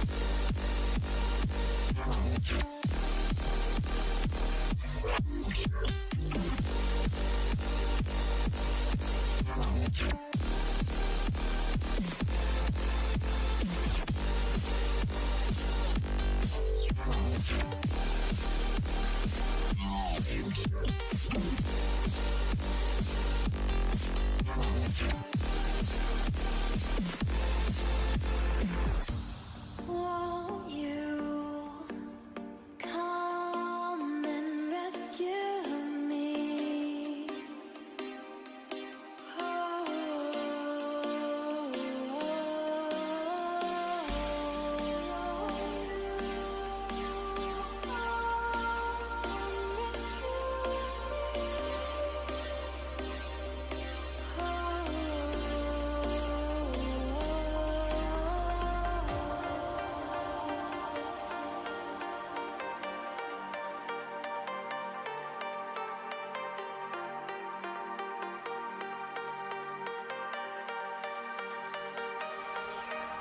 My knees are feeling weak. Your body's close to me. I want you to come rescue me.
So I said, no, it was supposed to be my pentakill. Why did you die to me?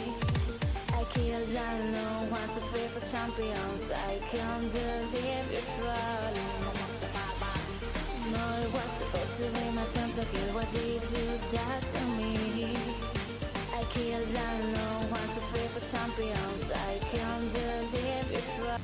Wait a minute!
So I said, no, it was supposed to be my pentakill. Why did you do that to me? I killed alone, 1, 2, 3 for champions. I can't believe you're trolling. No, it was supposed to be my pentakill. Why did you do that to me? I killed alone, 1, 2, 3 for champions. I can't believe you're trolling.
Something to hold on to, gotta find it first.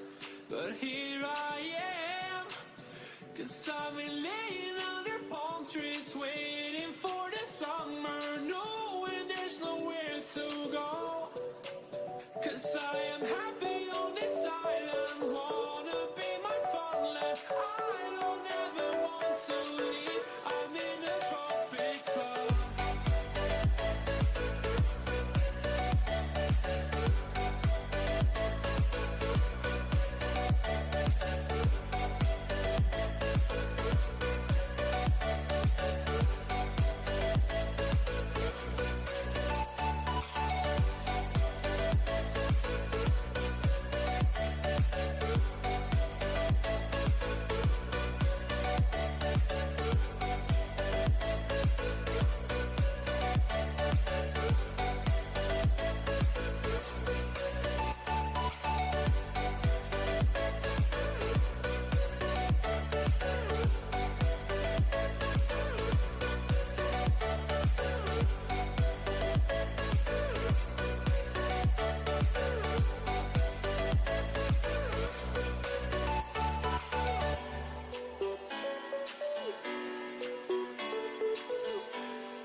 Hello, ladies and gentlemen, and welcome to the NECC. It is Monday Night Madden. I am your host, Jaron Bell, as always on Monday nights, and I could not be more happy to be here with you tonight. What an amazing matchup that we had in that first round. First matchup tonight. It was a fantastic match. And tonight we have another barn burner for you. It's going to be fantastic. As Elms College, Swaggy Pitt comes in at 2-2 to play Lakeland University's Vincent McNeeman. It is going to be a fantastic match. It looks like, yes, it looks like Lakeland University will be using the New Orleans Saints, and Elms College will be using the my Dallas Cowboys. I'm a huge Cowboys fan. We want to remind you and say a quick thank you to our partners. A huge thank you to our friends at Helix Esports for all that they do for us behind the scenes. Our friends at HyperX, some of the best gear in gaming now comes to the NECC. And of course, our linear TV partner, our friends at ESTV, now available on Samsung TV Plus, the Roku channel, and many other platforms. You can catch esports action from around the globe 24/7 on the ESTV platform. And of course, tonight for Madden Monday, we say thank you through our friends at ESTV to the NFL Alumni Association, past and present players getting involved in esports. It is going to be a fantastic matchup tonight. Like I said before, Elms College, Swaggy Pitt comes in at 2-2 on this young NECC season, and Vincent comes in down for the last 2 weeks, comes in at 1-3, looking to bounce back, move to 2-3 in this division. It is going to be a fantastic match. We are getting ready to get started. Both teams are in the starting screen. They're getting their teams figured out, and we should have game time here very, very shortly. We do want to say and do want to remind you that 5 days a week, you can check collegiate esports action out live right here at the NECC as our first team gets ready. Monday nights, you have Madden. On Tuesday, we have high, fast-paced Valorant action right here at the NECC. Wednesday nights, we have Overwatch Wednesdays. Myself and Connor Breeze come to you on those Wednesday night matches. Thursday night, League of Legends, a fantastic. If you have not seen what is happening in our League of Legends division, you are missing out. That is something you're going to want to be a part of for sure. And then on Friday night, we have Rocket League. If you missed myself and Bass from the past on last Friday, you missed one of the best Rocket League matches I have ever seen at any level, and there is high quality Rocket League action here at the NECC. Fantastic. We have one team ready. We are just waiting on the other, and we are going to get going. It looks like that might happen here shortly as playbooks are being changed, and we have both teams ready. So before we go in there, again, we want to remind you and say thank you for all that you do for us. Thank you for being here. Thank you for allowing us to bring you esports action. Thank you to the university. Thank you to the players. Allows us to broadcast esports and for you guys to come in and check it out. I don't want to be too serious about it. I just want to let you know how thankful and grateful I am for this opportunity to be able to give you some information. So we're going to get ready, and we're about to jump into the game. We're going to jump right now. Let's go in to the Mercedes-Benz Superdome in New Orleans, Louisiana. They have the commentator on, but that is fine. We will cast here. Here we go. Elms College, Swag Pick will kick off to Lakeland University. Let's see how this plays out. He's going to go ahead and bring this out of the end zone. Not going to get far. Going to take that up to the 19-yard line.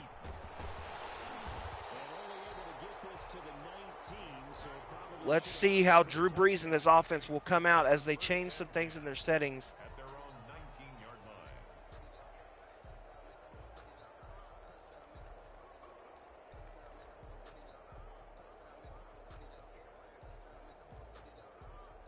Yep.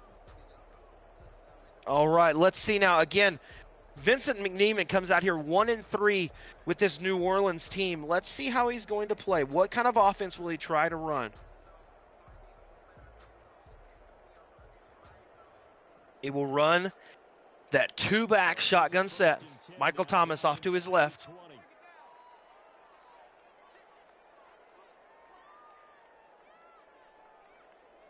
That is a flag on the play, a false start, not the way you'd want to start. So let's see.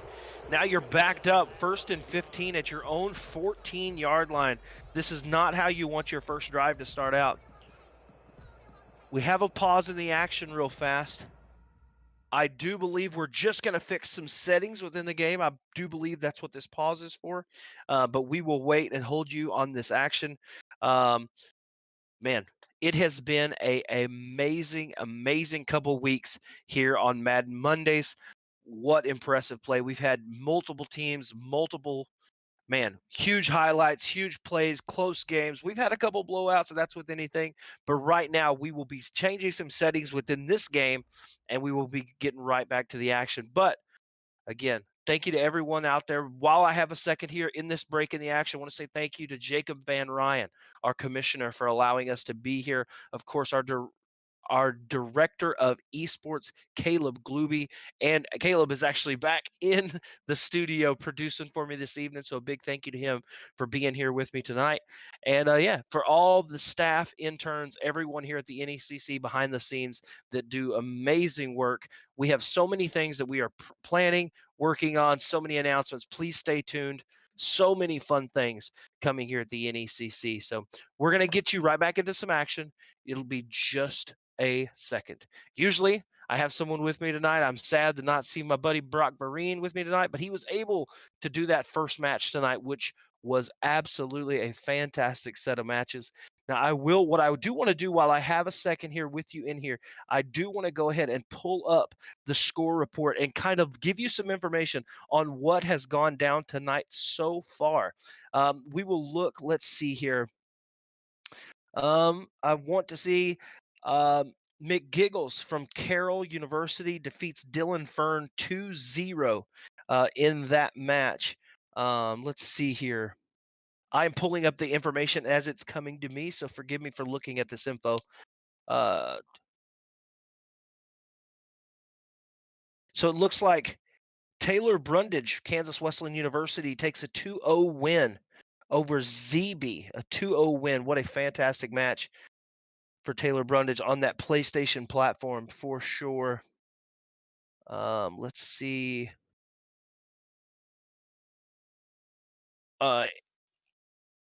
In our first game of the night, Jordan Hazelwood took a 2-0 win over Jalen Haynes from Kansas Wesleyan University, a massive match earlier tonight.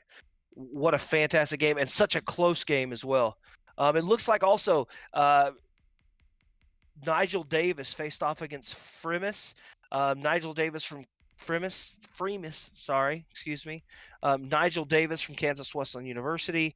It looks like Fremis, is that how you pronounce it? Fremis, thank you for my producer letting me know. The Fremis took first game 26-25.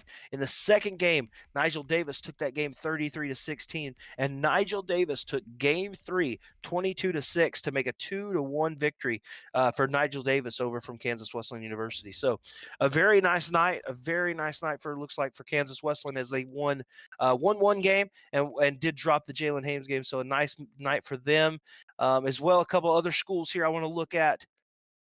We should be getting right back to the action, but how about in New England College faced off against Flex 28-17. New England College took that game 1 in that early match. But right now we have action. We have Elms College swag pick in here at 2-2 on the season.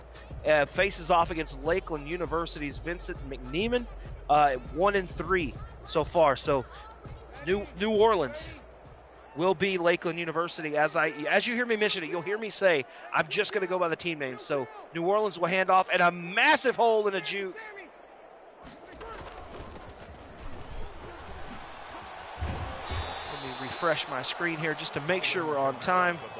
Going to hand the ball off. Massive hit in the backfield. Should not be.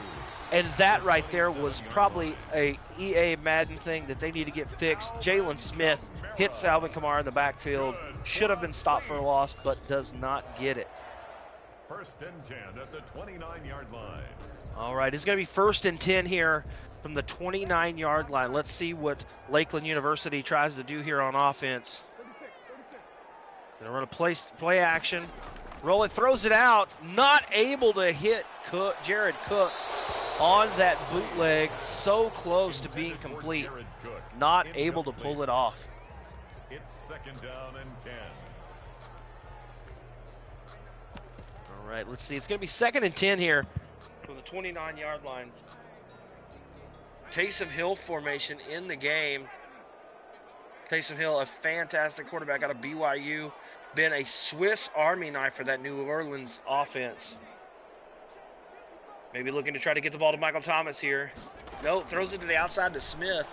Does get the feet down. It will be a little short. 3rd and 3 at the 36-yard line. Early in this game, you're going to want to pick up this 1st down. Such a crucial down and distance to pick this up here on 3rd and 3. Right, Drew Brees going to have trips to the right in that pistol formation. Making adjustments. Going to drop back, going to run a screen. Gets it off.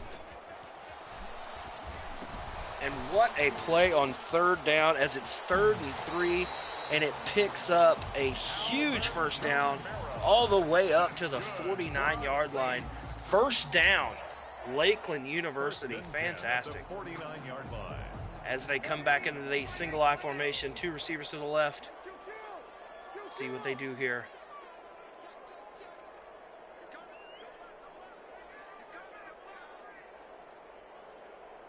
Drew Brees going to hand off to Kamara.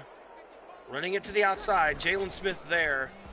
But still a decent gain right there. 2nd and 3. 2nd and 3 at the 42-yard line. What a run and what a move. Out of bounds at the 42-yard line. It's a gain of 7.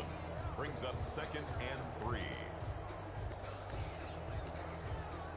Right, 2nd and 3 here. And if you're me, if it's me, I am going to try to throw the football right here.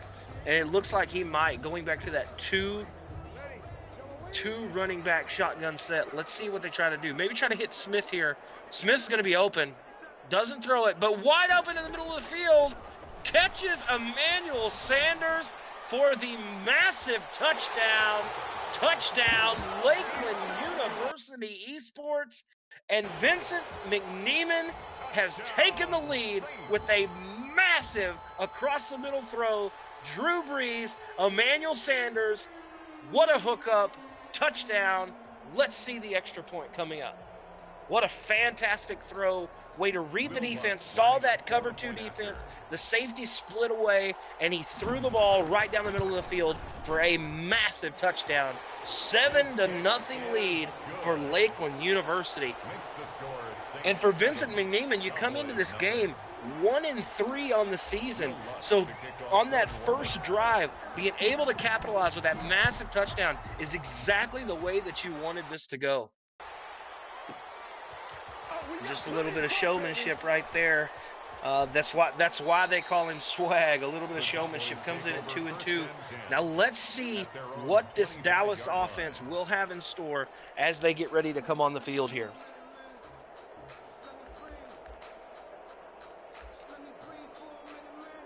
Prescott in the shotgun. Going to drop back to pass. Throws it, but too much pressure and throws it away. Incomplete pass. And of course, as I said before, I am a massive Dallas Cowboy fan, so send a lot of prayers out to Dak Prescott, who suffered that horrific ankle injury. He did get surgery performed on Sunday night, so wishing the best for number 4 and our QB1 that we love so dearly. As this is a huge throw to CeeDee Lamb, the rookie out of Oklahoma, up to the 33-yard line. Going to be 2nd and 2. You have to think that you give the ball to Zeke. He's got that feed me tattoo. This is why you do it. Let's see what he decides to do. No, going to drop back to pass. Throws it short. CeeDee Lamb gets the feet down. 1st down, Cowboys.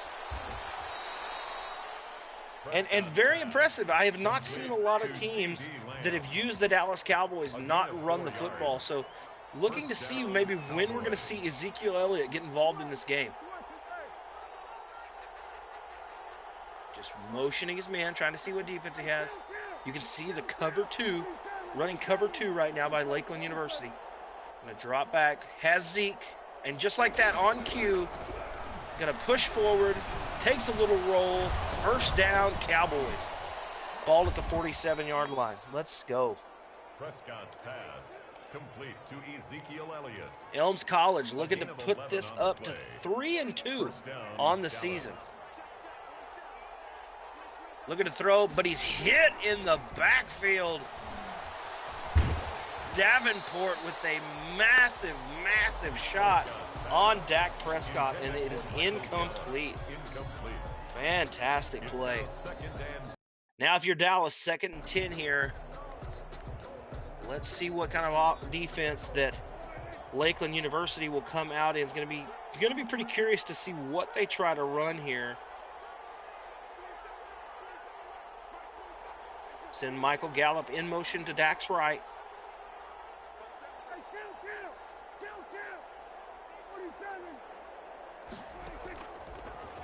Draw back to pass, send a lot of pressure. Throws it to the outside. Amari Cooper, the Alabama wide receiver. Standout, no doubt the number 1 wide receiver on this Cowboys team. Gonna drop right back to pass. Not afraid to throw the football here. Again, like I said, for those Madden users out there, I have not seen many Madden users get this Cowboys team and put it in the shotgun and not hand the ball off to Zeke. So it's going to be impressive to see if this plays out. And just like on cue, you hand it to Zeke. Going to run the ball up for a couple. He's brought down at the just a gain of 4 as it's 3rd and 6 at the 37-yard line. That's shotgun formation again.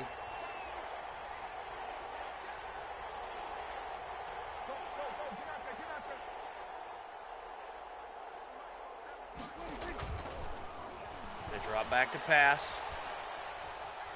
Has him open, but doesn't throw it. Underneath, did he get his feet down? He does, all the way up to the 23. Amari Cooper might as well be taking tap dancing lessons, touches those toes. First down, Cowboys, as that's the end of the first quarter. Ladies and gentlemen, we will remind you this is a best of 3 series. The best win of 3 games we'll see as you see Lakeland University in that cover 2. Gonna drop back, throw it underneath to CeeDee Lamb. Shakes one defender, but too many there. Ball at the 16-yard line. 7-yard pickup brings up 2nd and 3 at the same. Throws it in the corner to Zeke. Oh, not able to make the tackle. Ooh, you would have liked to have seen Marshawn Lattimore make that tackle. But now it is at the 10-yard line. 1st and goal for the Dallas Cowboys. Let's see. Wow, and no, again, not shy about the fact he does not want to run the football. Going to drop back to pass. Ooh, throws it up in the air. Oh, my goodness! Are you kidding me? It was tipped in the air by Davenport, and Cameron Jordan is able to scoop it before it hits the ground. Interception. That is a massive play by Lakeland University. McNeeman in control of this ball as he hands it to Kamara. And he, oh, what a juke! And he gets a block! Oh my goodness, what a play! Can he get run down? And he will, but are you kidding me? A massive run all the way down. Talk about a change of momentum. You think that Dallas is going to score a tipped defensive lineman interception, and now they have the ball at the 2-yard line. Drew Brees going to roll out here. Has X, throws it in the corner. Can he get his feet down? Touchdown! Oh my goodness. Jared Cook. My goodness, the big fella walking a tightrope. Touchdown, New Orleans. What a play. And ladies and gentlemen, I am very impressed with McNeeman from Lakeland University. How about coming into this game 1-3 against Elms College at 2-2. You think they might be the underdog in this situation, but he says, I don't think so, and is up 14-0 with 3 minutes left in the first half. Fantastic Madden action right now at the NECC. My goodness. The Cowboys take over 1st and 10 at their own 25-yard line.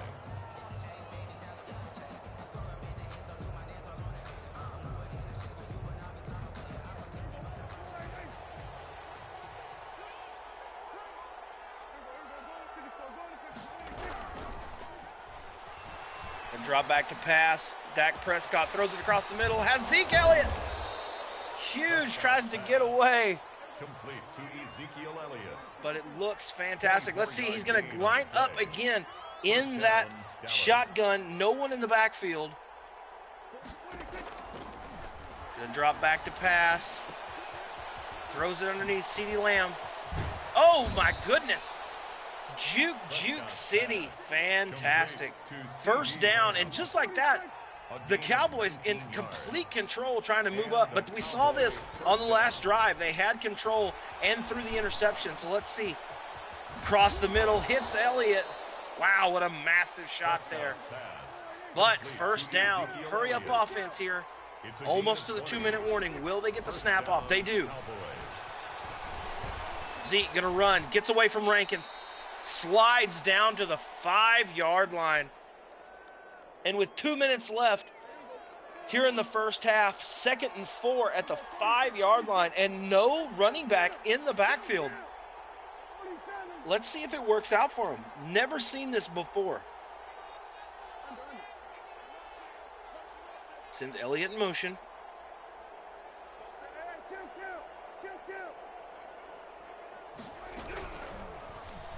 Drop back. Are you kidding me? He tries to throw a slant to Michael Gallup, and it doesn't happen. Intercepted in the end zone 2 times in a row, 2 drives in a row. They get the ball within the 10-yard line and throw 2 interceptions.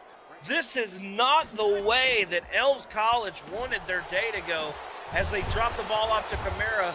But my goodness, what an unfortunate turn of events. Wow, that is not what you'd want to see happen. Let's see if McNeeman and Lakeland University can capitalize in that 2-back formation. Sends Kamara to his left. Drop back to pass. Just jumps it off to Latavius Murray. Picks up the first down, but not much room. That's good for us Saints. 1st and 10 at the 32-yard line.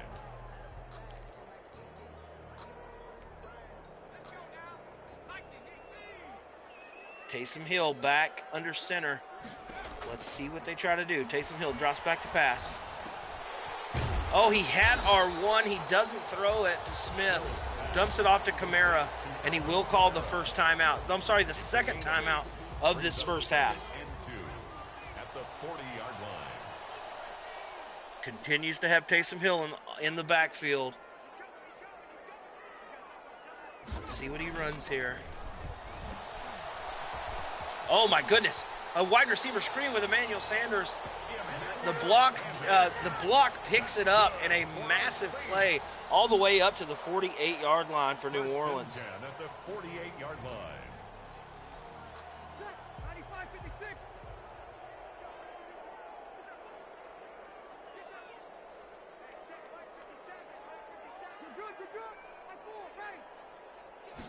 Drew Brees, 5 wideouts, going to drop back.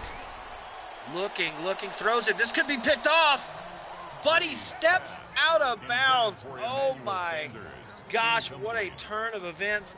Almost picks that ball off. You think that maybe he can get some points before the end of the first half, but not able to get those feet down. Drew Brees, 5 wideouts, empty backfield. Let's see what he does. Send Sanders in motion. He will hand it off. Oh my goodness, and you have liked to have seen, if you run that play, maybe run it to the outside instead of trying to cut that back up in with Emmanuel Sanders. Use that speed to your advantage. 3rd and 7. Okay, Drew Brees going to drop back to pass. He has him, oh my goodness. Smith wide open, gets to the sideline on that corner route, nowhere to go, works his way back to Drew Brees, and a massive first down. And you can see that Lakeland University willing to let this clock run out. Get ready to take it down to the first half. I don't think that they would run all the time down to kick a field goal. You have plenty of time to maybe take another chance, but it looks like he's going to wind this clock down and put Will Lutz on the field to try to take this to a 17-0 lead at halftime. Let's see if that's what happens.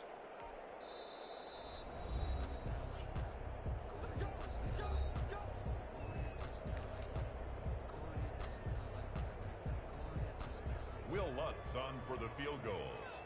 A 46-yard attempt. And Will, let's see here. Kick could be good. The kick is up. And it's going to be good. Wow. And we will end the first half 17-0. Wow.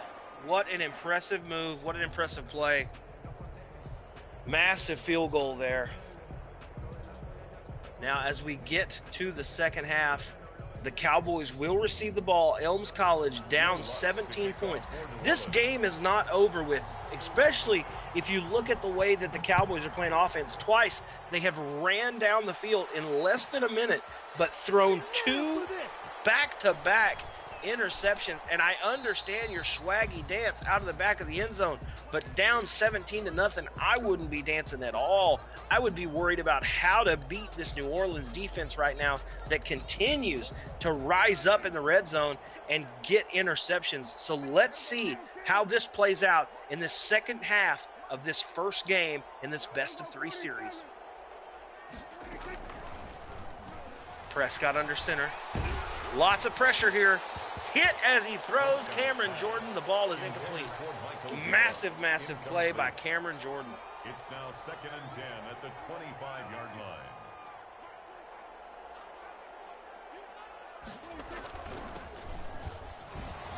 And the ball off to Elliott. Nice run. Going to pick up probably 6, I would think. No, going to be 7. Okay, 3rd and 3 at the 32-yard line. And now he elects to go under center. Let's see if he'll hand this ball off. Oh, just like that. Tries to play a little trigger. We're getting close to Halloween. Let's see if this is a trick or a treat. Gonna drop back to pass. Has CeeDee Lamb, gets the first down. Wow, and just not wanting to get tackled all the way up to the 46-yard line. First down for Elms College. First down, Dallas. Ooh, and dangerous throw as he throws it back across the middle. Ezekiel Elliott makes the catch, but for almost no gain. 1 yard, 2nd and 9 at the 47. Prescott with the Elliott to his left, trips to the right. Drop back to pass. Looking. Oh my goodness! He throws it underneath and almost throws a pick, but the ball is dropped. Oh, if you are McNeeman from Lakeland University, you know that you want that one back. My goodness.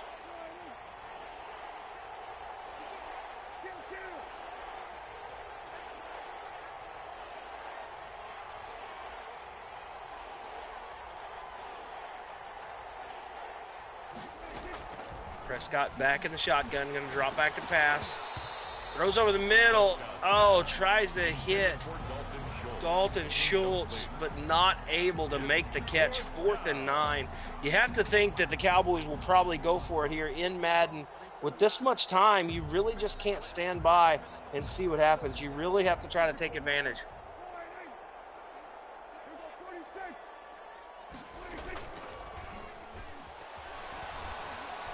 Drop back, has a man. CeeDee Lamb, first down. My goodness. Now you have to keep going.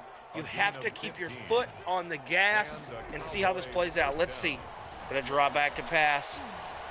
Rolls out. You have a little time. Be careful. And my goodness, oh my goodness, wait one more second and you have a huge down play right there, but not able to pull it off.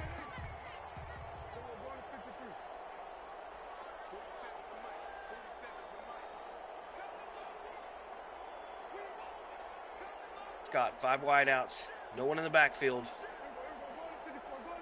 McNeeman for Lakeland University, using that Cam Jordan. Not many games in Madden do people at a competitive level use the defensive lineman, but in Madden 21, it has been buffed so much that it is an absolute, watch this, boom, bull rush, here comes Cameron Jordan. But he throws it off to Schultz. Oh my gosh, steps out of bounds and still takes the punishment. 3rd and 3 at the 31-yard line. And it's 3rd down.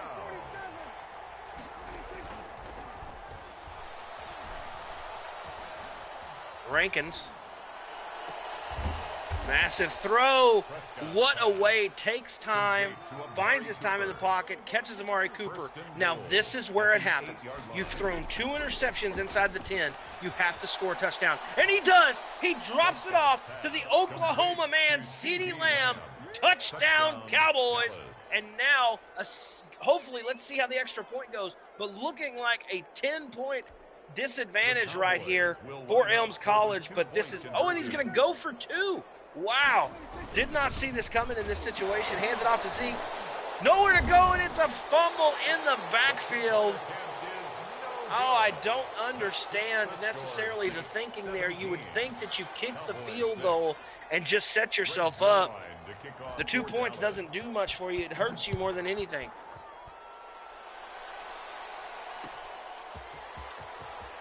Lakeland going to go ahead and bring this out of the end zone. Not much there, but the ball and the drive will start at the 23-yard line. Let's see how this plays out. With a 17-6 lead. Let's see. Breeze in the shotgun. Smartly just going to hand it off to Kamara. Run for a couple. At this point, if you're Lakeland University here in this game 1, it is time to start handing the ball off, and right now you are against the clock is the game that you are playing. I would be very careful trying to throw anything extra. And I would be very careful to watch the play clock because a delay of game is not what you want to have happen. As now it is 2nd and 11 and the clock stops. So you might want to just hand the ball off here and get that clock ticking again. And he will do so as he hands it off to Alvin Kamara, who runs it up to about the 26-yard line. 3rd and 8 here.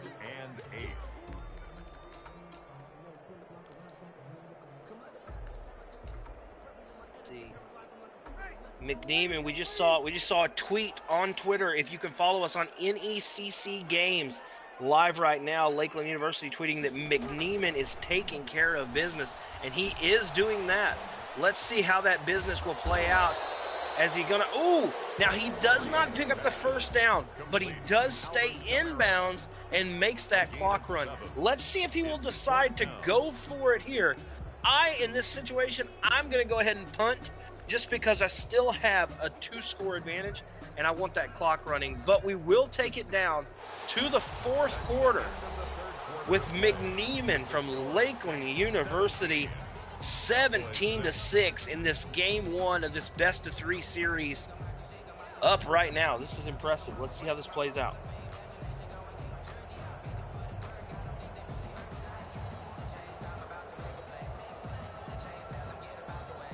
And honestly, listen, if you're Elms College and Swag, you have got to find a way to stop them here. This is a crucial play. You have to have this. Let's see if they can get it. The drop back. Oh Oh my goodness, that would have almost broken your heart. Ball tipped around. My goodness, but it is incomplete. Wow, I'm sorry. My blood pressure just went through the roof. I thought that Emmanuel Sanders was going to pick that up. But now, the Cowboys with the ball. Oh my goodness, under pressure, has to throw it away. Cameron Jordan off the edge, just so dangerous. Wow. Now you have to score here. There's no ifs, ands, or buts about it. Throws it deep, and he's got a man. C.D. Lamb. Touchdown, Cowboys. And oh my goodness, is this going to happen where we talked about, now he's going to go for two here. In this situation, you have to, but my goodness, what a throw. Drops back to pass, tons of pressure, throws it to the outside. Did he get it? Give it to him.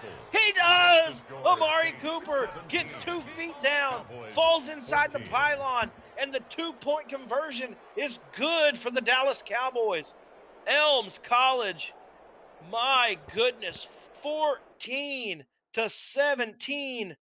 And that is not what we would want to see happen. Okay, we lost connection to, now we want to remember, let's remember this score here, ladies and gentlemen. A couple things behind the scenes. As my producer will get in my ear, the best thing we could probably do is play 1 quarter of action. It is a 3-point lead, so a 3-point lead for Lakeland University, and we can run back, just play the first quarter of a game. So I'm just making sure, guys, I know I'm saying that twice, but I am making sure that my producer who is in contact with the teams knows that that's probably how we should play this out. So, and he will let me know if that's what we're going to do. But until then, I mean, let's talk about some of the action that we saw. How about, I mean, look, McNeeman comes out consistent, fantastic, consistent play, literally runs the ball with Alvin Kamara, able to get the ball in Emmanuel Sanders' hands, willing to run jet sweeps, really willing to open that playbook and take some chances, and it paid off. You're talking about multiple interceptions within the 10-yard line, within the red zone in that case, almost 3, I do believe.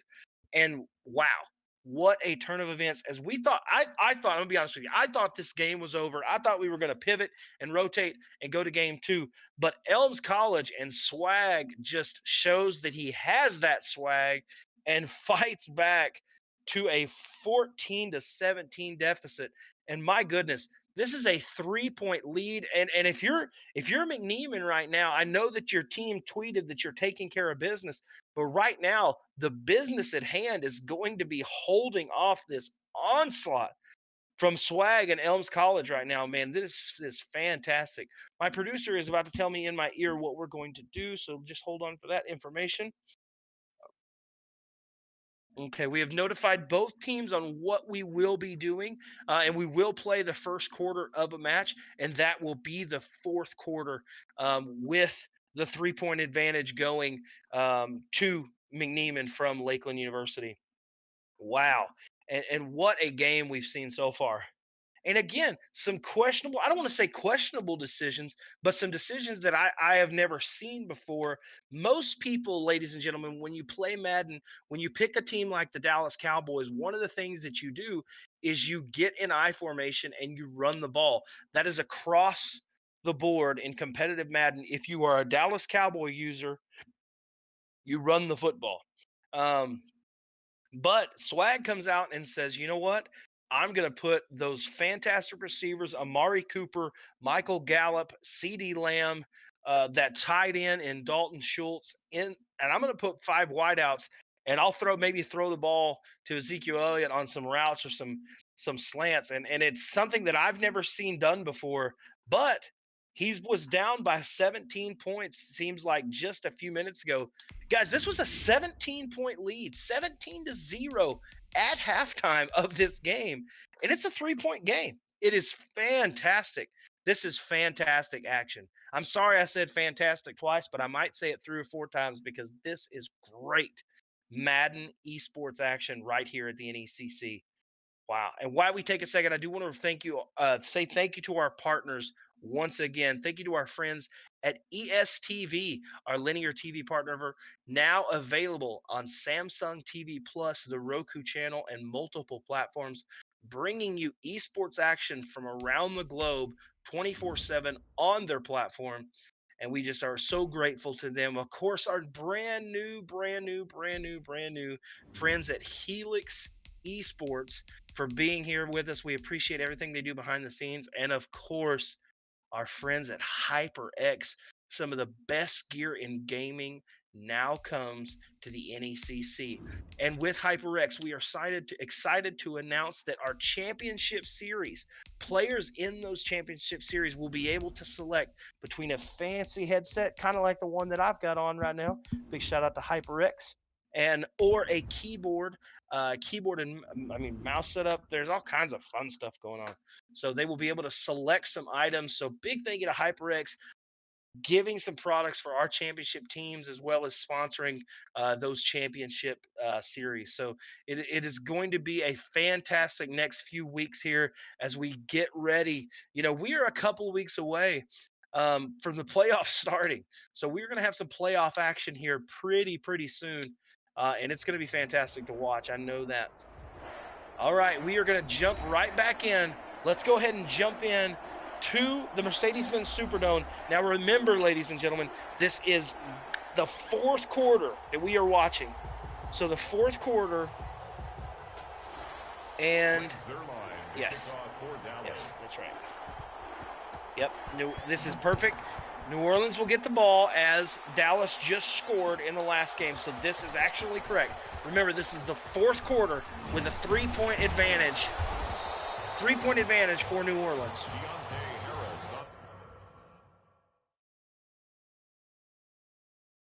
So we have a pause in action here. I think they might just be, let's see what he's going to do. Oh, they're going to double check the settings. The settings should be the same. He does see that now that the settings are the same. So we'll jump right back into the gameplay. No problem there, folks. We just have some settings that allows us to be able to shoutcast. So that's what you're seeing there. Him looking and making sure that he's doing everything in compliance with us and our protocols. And we thank them greatly for being able to do that. So some fantastic schools. Man, not enough can be said about Lakeland Esports at Lakeland University. Amon Green, former Packer Pro Bowl running back, fantastic, and has been just a nice guy, fantastic to talk to. And he is putting together an amazing program.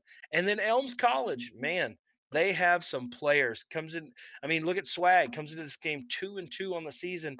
Won some games here at the NECC. So it's going to be impressive to see. So, all right, Lakeland University has the ball. Let's see here. I mean, if you're me, you have a 3-point lead, but you have to attack. You have seen that Dallas and this Elms College team is going to throw the ball and try to drive down the field. You have to try to combat this. I still am not against running the football, though. I think running the football is a good idea, and he will do that. And if anything, you run the ball right there just to get the clock going, just to get it ticking away. It's a gain of 5. Brings up 2nd and 5 at the 29. All right, it's going to be 2nd and 5 here at the 29. And again, you're doing the right thing, making that clock run. Making the clock run down. Almost 4 minutes left. You do have to make sure you don't want to take a delay of game. Hands it off. Oh, able to. Jalen Smith misses him in the backfield, but he does go, and I think he will. Yes, it will be a first down for New Orleans. Fantastic play. And if it's me, I either keep running the ball or if I'm going to throw it, I'm going to do something very, very safe. I don't want to try to take a chance. If I do take a chance, I'm going to throw the ball deep. It looks like they're running a cover 2. And if they're guard, let's see. Oh, and that's what we talked about, ladies and gentlemen. Just like we said, the worst thing that can happen is a delay of game because it stops the clock and it backs you up 5 yards. So for now, you have to run the football. You have to run the football to get the clock started. Remember, this is fourth quarter action. I know it says first, but with the change, we have to treat this like it's the fourth quarter of this game. And I would expect him to hand the ball off to Latavius Murray right here. Let's see. Sends Cook out in motion. He will. Yep, here comes the handoff. Handoff, run to the right. Uh-oh. Oh, this could be massive. This could be massive. And it's huge. All the way up to the 23-yard line. First down for New Orleans and Lakeland University. Fantastic. And again, if you can score here, you're basically going to put this game out of reach. Remember, you have a 3-0. I know it's not up there, folks, and we hate to see that happen. But it is 3-0 New Orleans. And another delay of game. My goodness, kid, you have to watch the clock.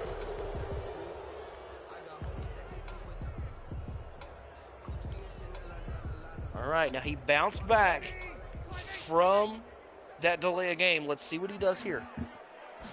As you can see, it looks like he might be throwing it. You don't want to take a chance.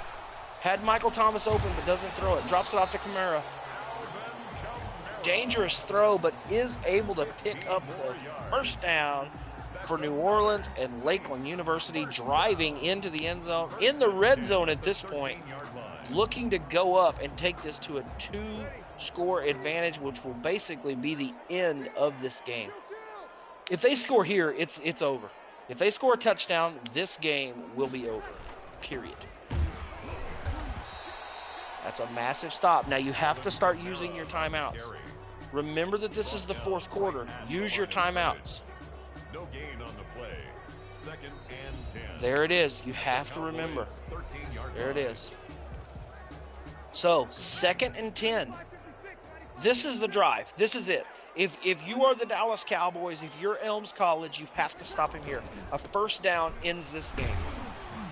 And that's a massive tackle. Timeout here. There it is. 3rd and 8.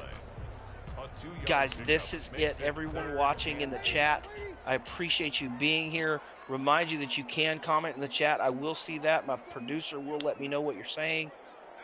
And this is it. If they pick up this first down or score, it's over. Drops back to pass. Throws it. Oh, my goodness. No way. He throws it. And Leighton Vander Esch. There's a block. Oh, my. Are you kidding me? Oh, by a shoestring and a dream, Jared Cook able to tackle him down. And with a 3-point lead, the Dallas Cowboys are looking to go and either tie or win this ball game. Oh my goodness, what a mistake there. Drops back to pass, throws it. Oh my goodness, he has Amari Cooper. And now with Greg Zuerlein as your quarterback, you are in field goal range. Do not make a mistake. You have every chance to be in this game. Drop back to pass. Take your time, take your time. No, that's not what you want to do. Are you kidding me? Marshawn Lattimore. Oh my, and that's it. The game's gonna be over. No way, he throws it into double coverage. Marshawn Lattimore steps up and says, not today, kid. Get out of my lobby. And wow, what gameplay. Oh my goodness. There's the last timeout, but it is too little, too late. This game's over. My goodness, what a turn of events as New Orleans about to score, throws the interception. Holy moly, I will talk about it in post-game because I'm about to have a heart attack, ladies and gentlemen.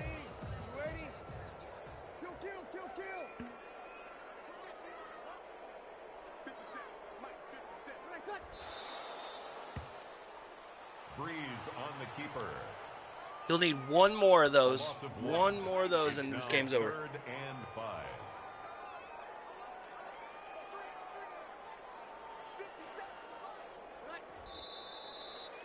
And that's it.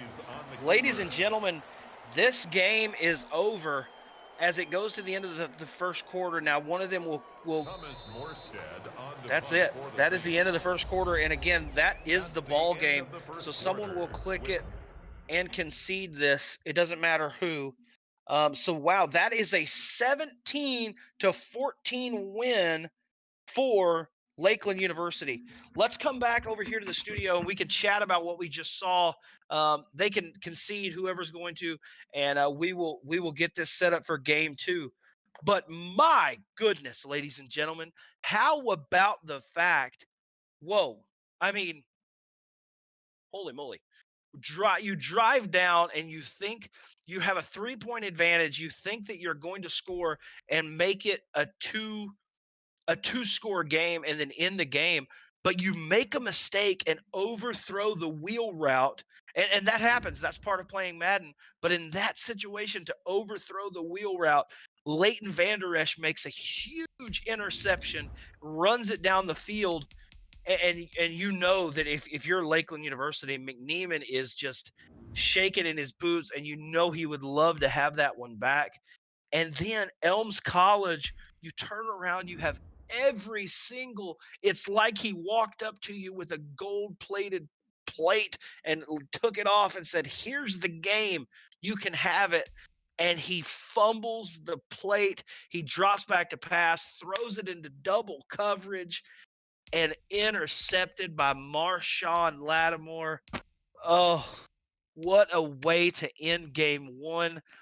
I love this game. I love Madden. And when things like that happen, that is exactly how esports in Madden should be played out. And wow, what a fantastic, fantastic finish. As Lakeland University will win game 1.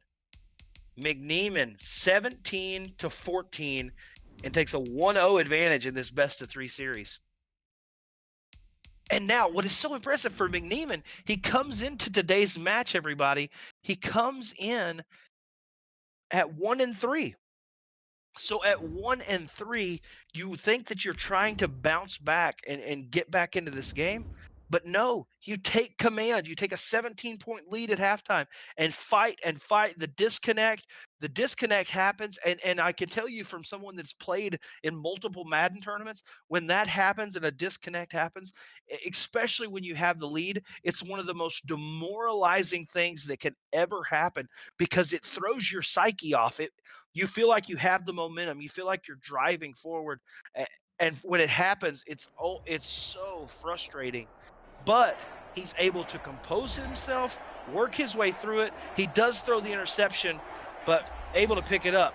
Now, we're going to jump back to New Orleans as McNeeman from Lakeland University will stay as the New Orleans Saints, and Swag from Elms College will switch to Seattle and the Seattle Seahawks. So we're going to have Russell Wilson versus Drew Brees, the New Orleans Saints, the Seattle Seahawks.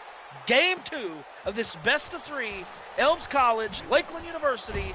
Let's get into Madden here on Monday nights at the NECC. Harris on the return. The Saints take over 1st and 10 at their own 21-yard line.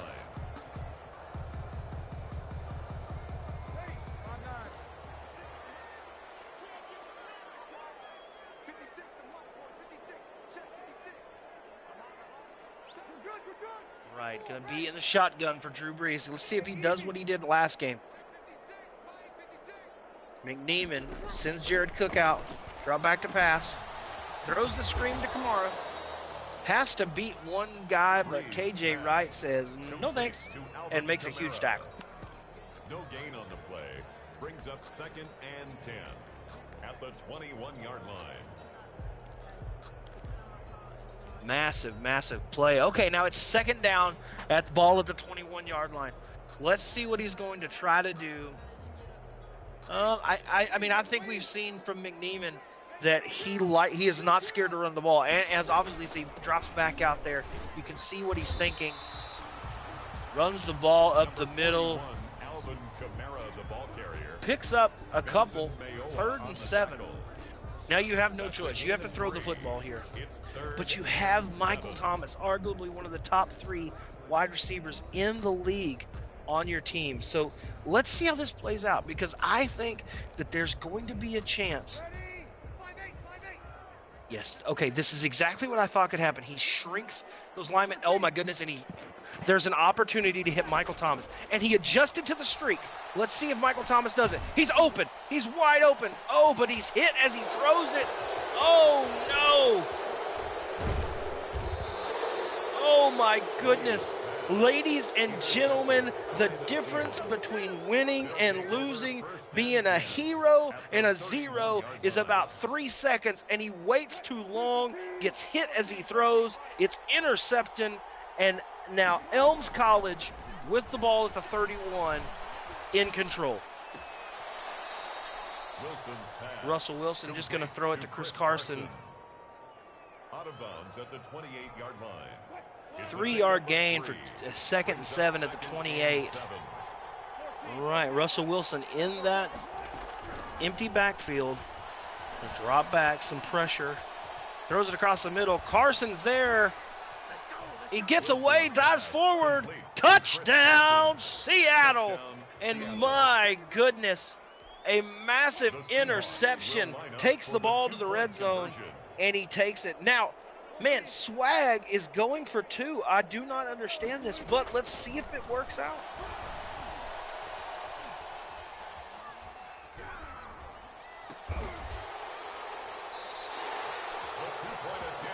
And it's not going to work out. I don't know what the decision is there, or what the coaching decision is there, but you'd have to think in competitive Madden, in that situation, that's not something that you'd want to do.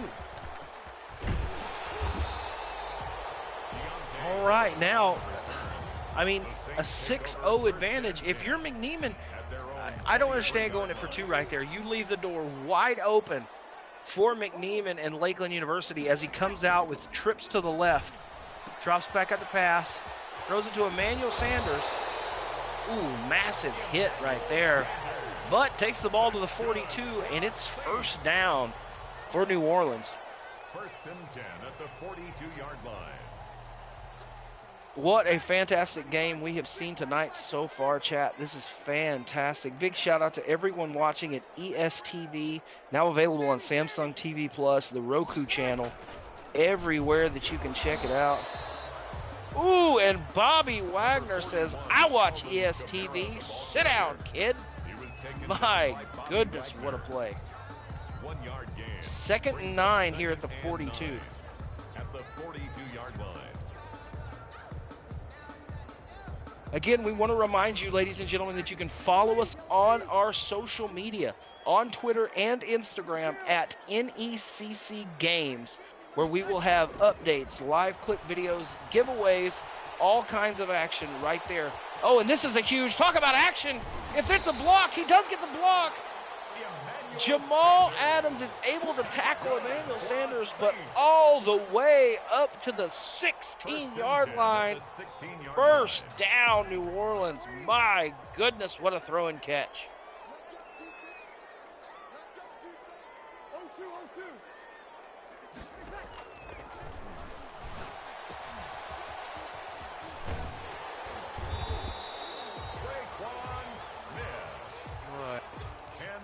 Does he? Yes, he will give it to him. I was not sure there if he was going to pick up the 1st down, but the roll does give it to him.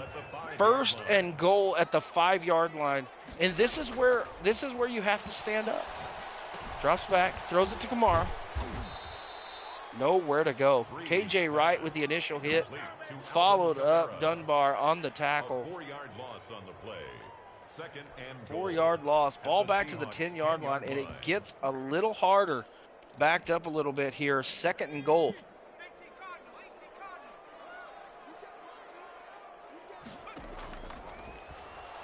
Drops back to pass. Runs up the middle. Taysom Hill puts his shoulder down. The BYU man says, I'm not scared. I'll take a hit. Touchdown, Lakeland University. McNeeman getting business done indeed. There's a timeout there. Maybe thought about going for a fake there. I'm not sure. but he picks the kick up. Will Lutz, the kick is good. And that's why it is so dangerous to go for 2 in these competitive Madden situations, because now you're down 6-7 in a game where this should be tied. Kick is a little bit short for Elms College as he returns it. And good starting field position here, 31-yard line for the Seattle Seahawks and Elms College. Now, we saw this in the first game. He missed the 2-point conversion on his first score, and then had to go for, when he scored again, he had to go for 2, was able to pick it up. But you'd like to see this be a 7-7 ball game. I guess that's just not the way I play the game. So maybe there's a reason.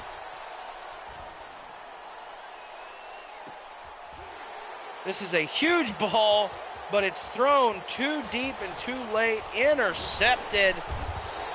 And my goodness, McNeeman indeed.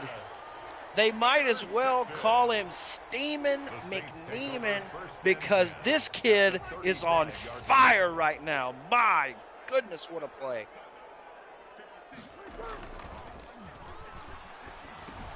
Drop back to pass, throws it to Kamara. Gonna pick up the first down, step out of bounds. 20 seconds left here in the first quarter.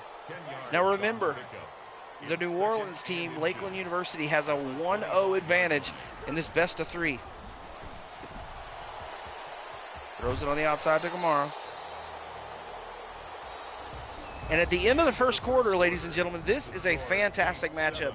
7-6 with Lakeland University, McNeeman in control of the ball. Hands it off, runs it up the middle, nowhere to go. And it's 2nd and 9. All right, as you can see there, looking to maybe throw the ball here. Drops back to pass.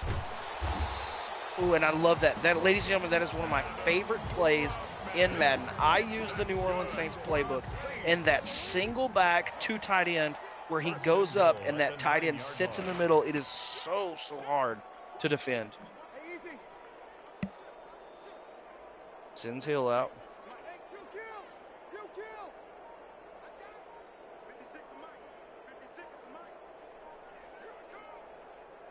He knows the run's coming. Will he still hand it off? He will. Here's Kamara. And nowhere to go.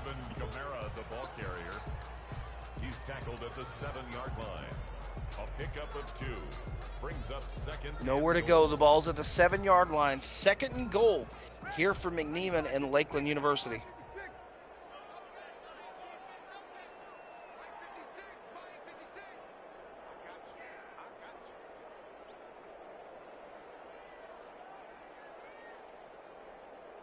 Let's see, trying to take the time, just ticking that clock away. Knows he has the advantage. Let's see, and here's that play. This could be that play. Let's see. Cross back to pass. Wide open. Oh, and the tight end. Oh, my goodness. Wide open. The tight end doesn't turn around and make the catch.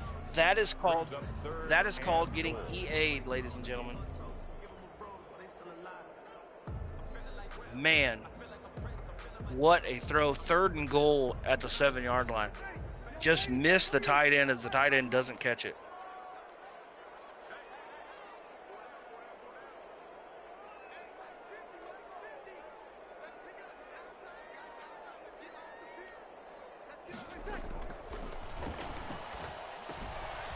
Drops it out, and what a play call.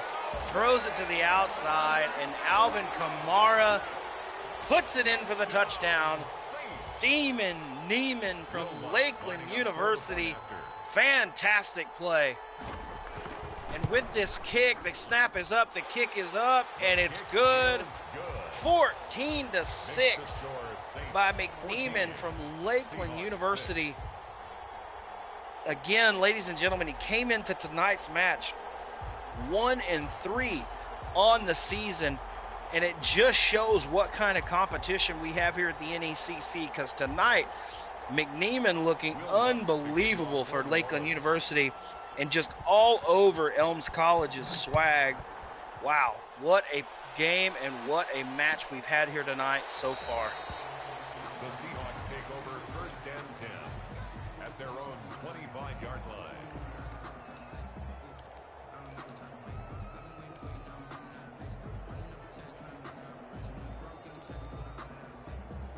All right, let's see. All right, now, if you're Seattle, if you're Elms College, you know you have to score. I mean, that's easy to say, but now you know you've thrown an interception, you've waited too long, you know that you can't wait like that. You have to take advantage of the situation you've been given and score here. Drops back, nowhere to go, hit in the backfield, and my goodness, the amount of pressure that this Seattle team, or this New Orleans team is putting on Seattle is impressive to say the least. Drop back to pass, throws it, and he had multiple people open there, and he does pick it up. Oh, it's 3rd and inches. Let's see. 3rd and inches right here, close to midfield. Has the tight end. Throw it to the tight end. Oh, my goodness, DK Metcalf. My goodness, he ran cover 3, and too much speed by DK Metcalf up the sideline. Touchdown, Seattle. The kick is up and the kick is good, but you're still down by 1 point. I know that I said you shouldn't go for 2, but after you miss the first one, you've got to tie this game up.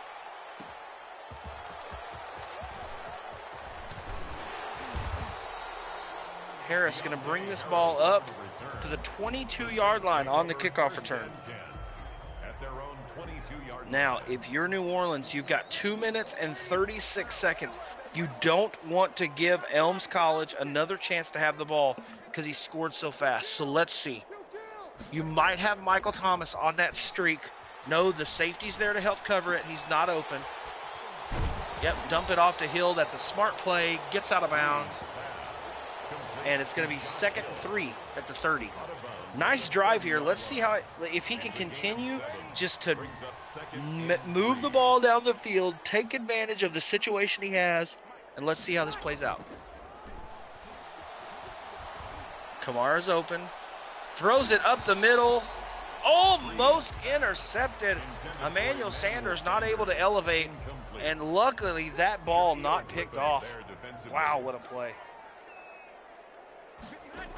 Ladies and gentlemen, thank you for being here late with us tonight here at the NECC. We appreciate it so much.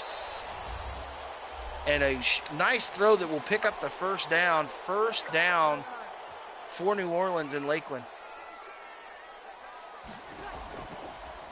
What are you laughing about? Drops back to pass. Throws it to Murray in the flat. And just going to pick up a few yards. 4 yards on the pickup. 2nd and 6 at the 42-yard line. Drop back. Oh, he has him. Oh, he had circle wide open. Takes the ball out of bounds. First down, New Orleans. That's good for us Saints.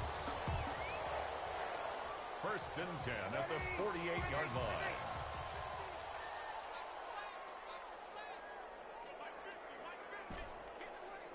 Check.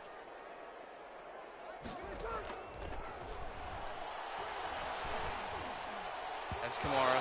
Oh, he overthrew. Oh my gosh. Almost picked off as he throws it to Kamara. But Drew Brees, not usually that inaccurate, but not able to connect. 2nd and 10 here at the 48.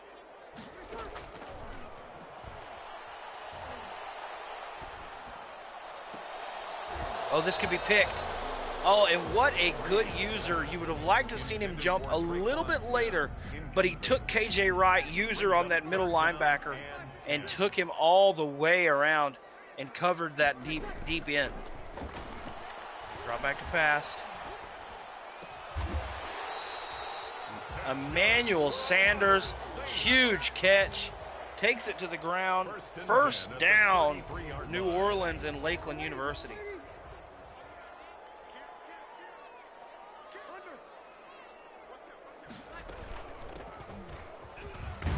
Ball off, hands it up the middle. Number 41, Alvin Kamara, the ball carrier. He was is taken down by KJ Wright. A gain of 4. It's now 2nd and 6 on the Seahawks' 29-yard line. Drop back to pass. Looking for something. No one there, but he's going to run. Drew Brees, not usually very mobile, but runs it up the middle, slides down at the 18-yard line. First down. Now you have to keep an eye on that clock.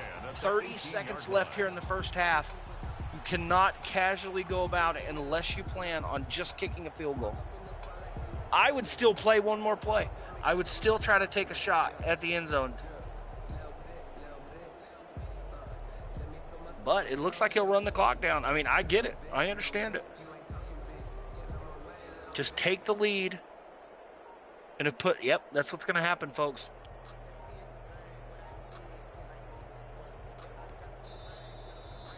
And there it is.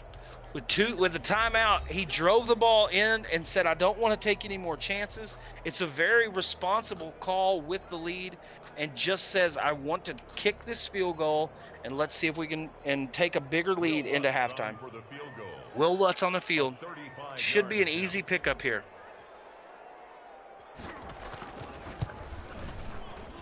Snap is back, the kick is up, and right through the middle, just like he drew it up.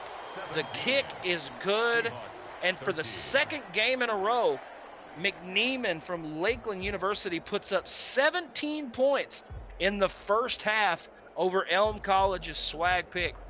Wow, what a impressive performance so far by McNeeman from Lakeland University.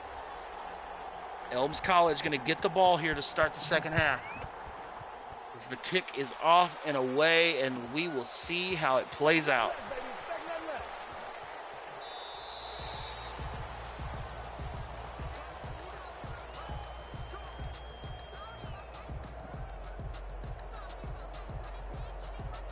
Right.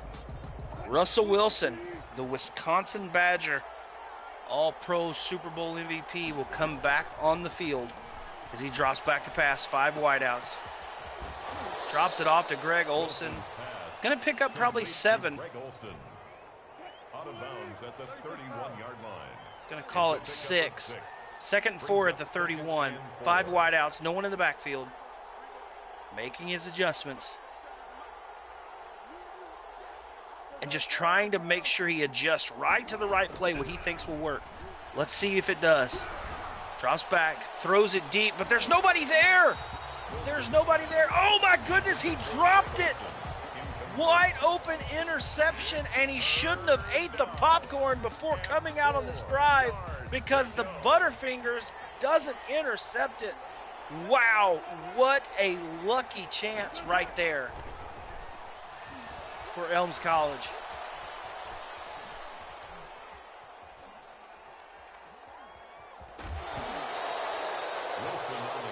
My goodness, what a stick. I am sorry. He tried to run it, picks up the first down, but luckily fumbled it out of bounds. Whew. And he had circle. He had his receiver. He just waited too long to not throw it. Got to be careful here. Drops back to pass.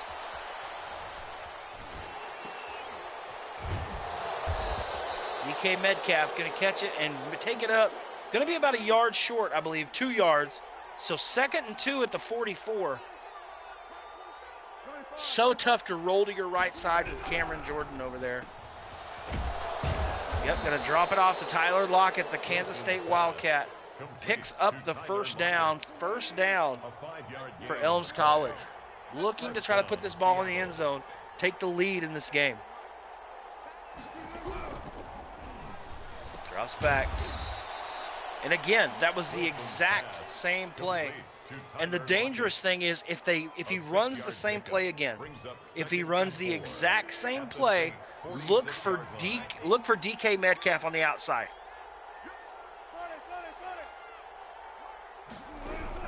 Let's see. He adjusts to it. It's not there. My goodness. He's not even able to throw the ball because he's hit the backfield, and they adjusted.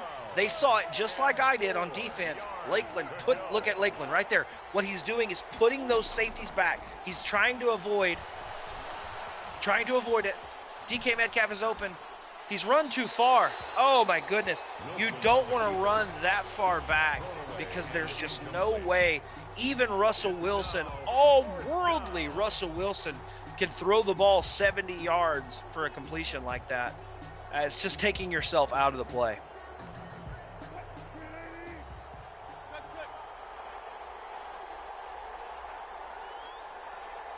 Gonna do it again. Not gonna let the ball be thrown over. I think that's a smart play. Throws it underneath. Oh no!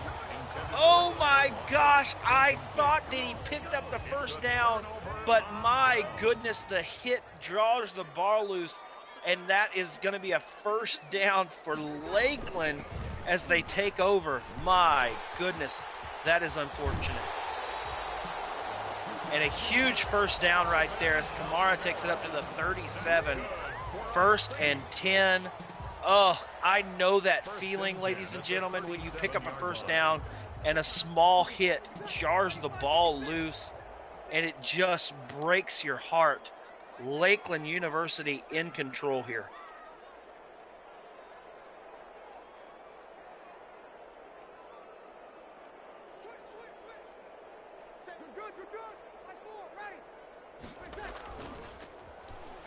Drop back pass. Gonna dump it off to Kamara. Super smart play call. Just staying in bounds, making sure you're taking time off the clock. We have a pause here. We will see what this pause is for momentarily. I'm sure it's just to make a change. We will see. I'm sure they're just making a roster change behind the scenes. We can come back to the studio while we wait. And by the way, we want to remind everybody, we know that everyone in the country has been affected by the COVID-19 situation. So we want to remind you, and we want to just thank you for tuning into the NECC, because we know that right now our world is in a crazy time. And if we can bring you any sort of escapism and bring you some college esports at the high level, we're glad to do that for you. And we're so grateful here. Let's jump back to New Orleans. 2nd and 2 for Lakeland University right here. Let's see what he does. Probably gonna, yep, it looks like he'll hand the ball off here. Let's see. You can see when he zooms out, he can show what he's gonna run. They're ticking that clock away.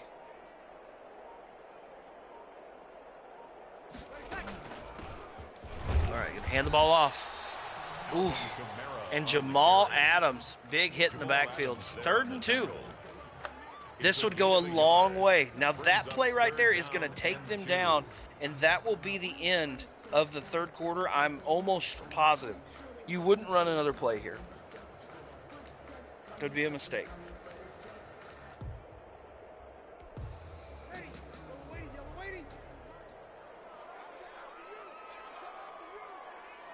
I don't think he'll snap the ball, ladies and gentlemen. He shouldn't.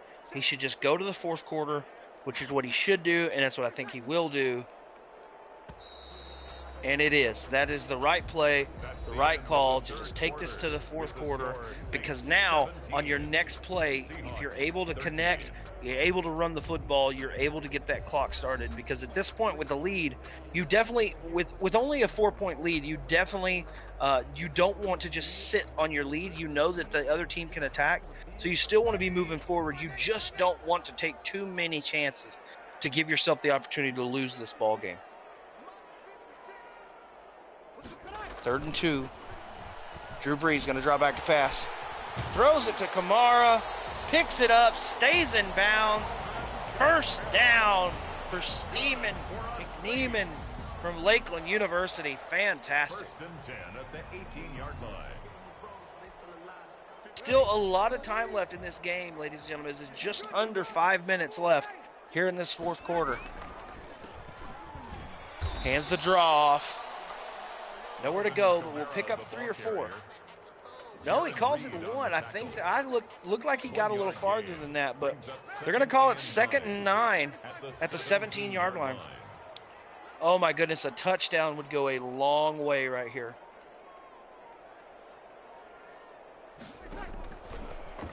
Cross back. Throws it to Smith. Does he get the feet down? Pass. Complete to He Traquan does. Smith. 3rd and 1 It's a gain at of the 8. 9-yard Brings up line. Now you 3rd have to and try 1. and pick this up. Let's see what he's going to try to run. Oh, just the thing. Probably going to, yes, he will. Looks like he will hand this to the fullback. Just pick this up, and he gets it. That's all you need to do. Madden is so buffed on the offensive line and the movement forward. It is such an advantage for the offensive team. Every time you're tackled, you almost certainly fall forward. So being able to pick up that first down, easy. And now it is 1st and goal at the 7-yard line for Lakeland.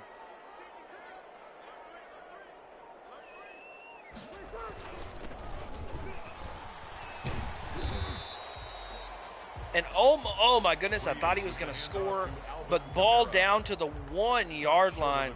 Now you will take your time. You will let the clock run off.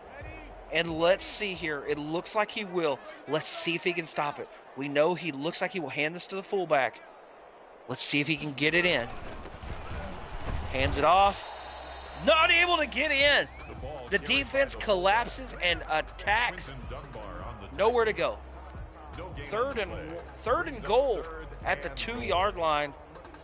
This is the stand. If you're Seattle and Elms College, you have to stop him. You have to hold him to 3 points or make him not be able to go for it on 4th and take this over, because if he scores a touchdown here, you are in massive trouble. Gonna throw this to Kamara, and he's there. We saw it coming a mile away. Connor Barwin out there makes the tackle, and that, ladies and gentlemen, is a huge hold by the Seattle's defense. Snap from Will Lutz. The kick is up. The kick is good, and it is 20-13. Now, ladies and gentlemen, this is it. This is what NECC Madden is all about. 1 minute, 57 seconds left. 7 points down. What will happen for Elms College Swag? 2-2 on the season. Will he go to 3-2 and push this? He's going to need to push this to that game 3, or will the underdog in this match, Steeman McNeeman from Lakeland University, move to 2-3 on the season? Let's see how this plays out.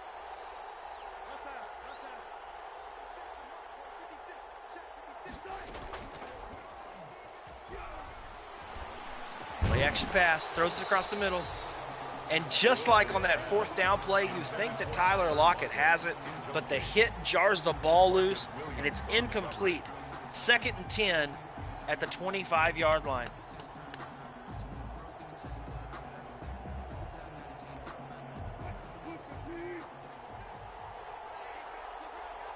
Five wideouts here for Russell Wilson and Elms College.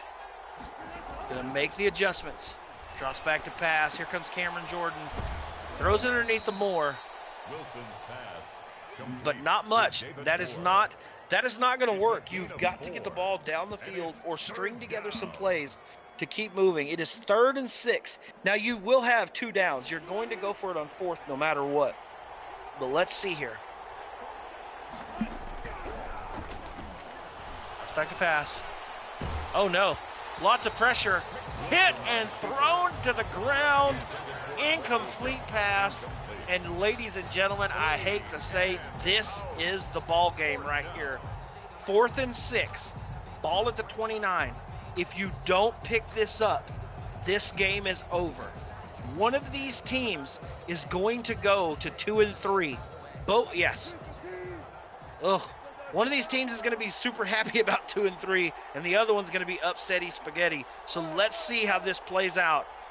4th and 6. Russell Wilson, 5 wideouts, making adjustments. Drops back to pass. What's he going to do? No. Gus has to throw it. And nobody home. The pressure is there. Incomplete pass. Lakeland University takes over on downs.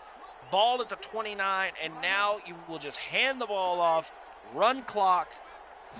Do not throw the football. Oh, my goodness. That made me nervous, folks. Look, McNeeman has been fantastic, but that was not a good idea. Run the ball, get the clock moving, and get out of here with a win.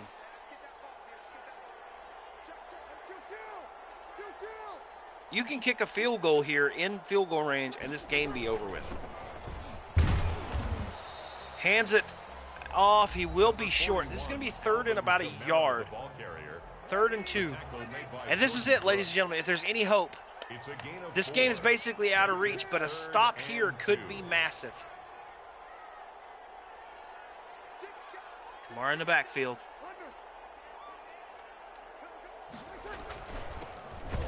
Hand it off. Nowhere to go. Massive tackle in the backfield. And this is 4th and 4. Now, this field goal is crucial, because if this field goal is good, it's a 2-possession game. Let's see. Snap back. Kick up. He missed it! Are you kidding me? He pushes it just like the Buffalo Bills back in the early 90s. It's wide right. And my goodness, this game is still alive. My goodness gracious, ladies and gentlemen. Drops back to pass. Throws it to DK Metcalf. Oh, and it's picked. It's picked.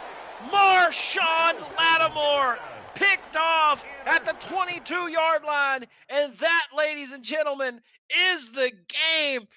And the connection to the pier, that means that the other team conceded. He knows what happened. Ball game. As we come back to the studio, I am still extremely hyped. Back and forth action. That field goal miss. He had made every single field goal attempt in this game that he attempted. And to miss that last one, what a match. My goodness, as I look at my info here, ladies and gentlemen, both of these teams will move to 2 and 3, and I have to give massive respect right now to McNeeman from Lakeland University, McNeeman Vincent, because let me tell you what, he came into this game 1 and 3 on the NECC season. You would think possibly an underdog against Swag Picks from Elms College, at 2 and 2, and he played consistent football. He ran the ball. He threw it short. He was able to throw it deep to Emmanuel Sanders on multiple occasions to keep the drives going, and it was a fantastic performance. I promise you this, if McNeeman can provide that kind of performance, we are going to remember the name Steeman Neiman here in the NECC in this Madden division. Awesome play. Wonderful night of action tonight. Again, I want to say thank you to our partners. Thank you to our friends at Helix Esports for all that they do behind the scenes and some exciting things that we have coming.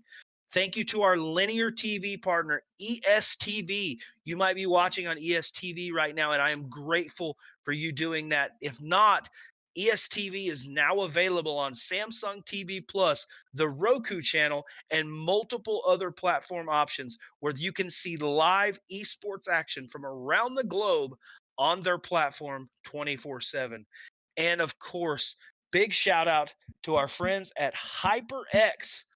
The best gear, some of the best gear in gaming now comes to the NECC. What a match tonight. Again, McNeeman from Lakeland University wins this match 2-0 in this best-of-3 series and goes to 2 and 3 on this season.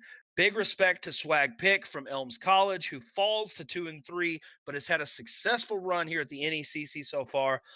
Amazing game by both these teams. For our commissioner, Jacob Van Ryan, we appreciate everything that he does, allowing us to be here. For our director of esports, Caleb Glooby, Caleb is actually in the studio tonight, being the executive producer, so I am grateful for him pointing things out and being in my ear tonight. It's been a wonderful broadcast.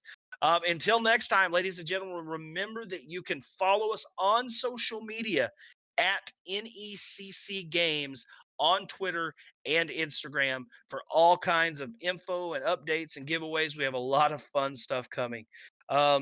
Until next time, my name is Jaron Bell. Thank you for being here. Stay beautiful. Stay blessed.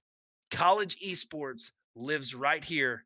Have a good night and welcome to the NECC.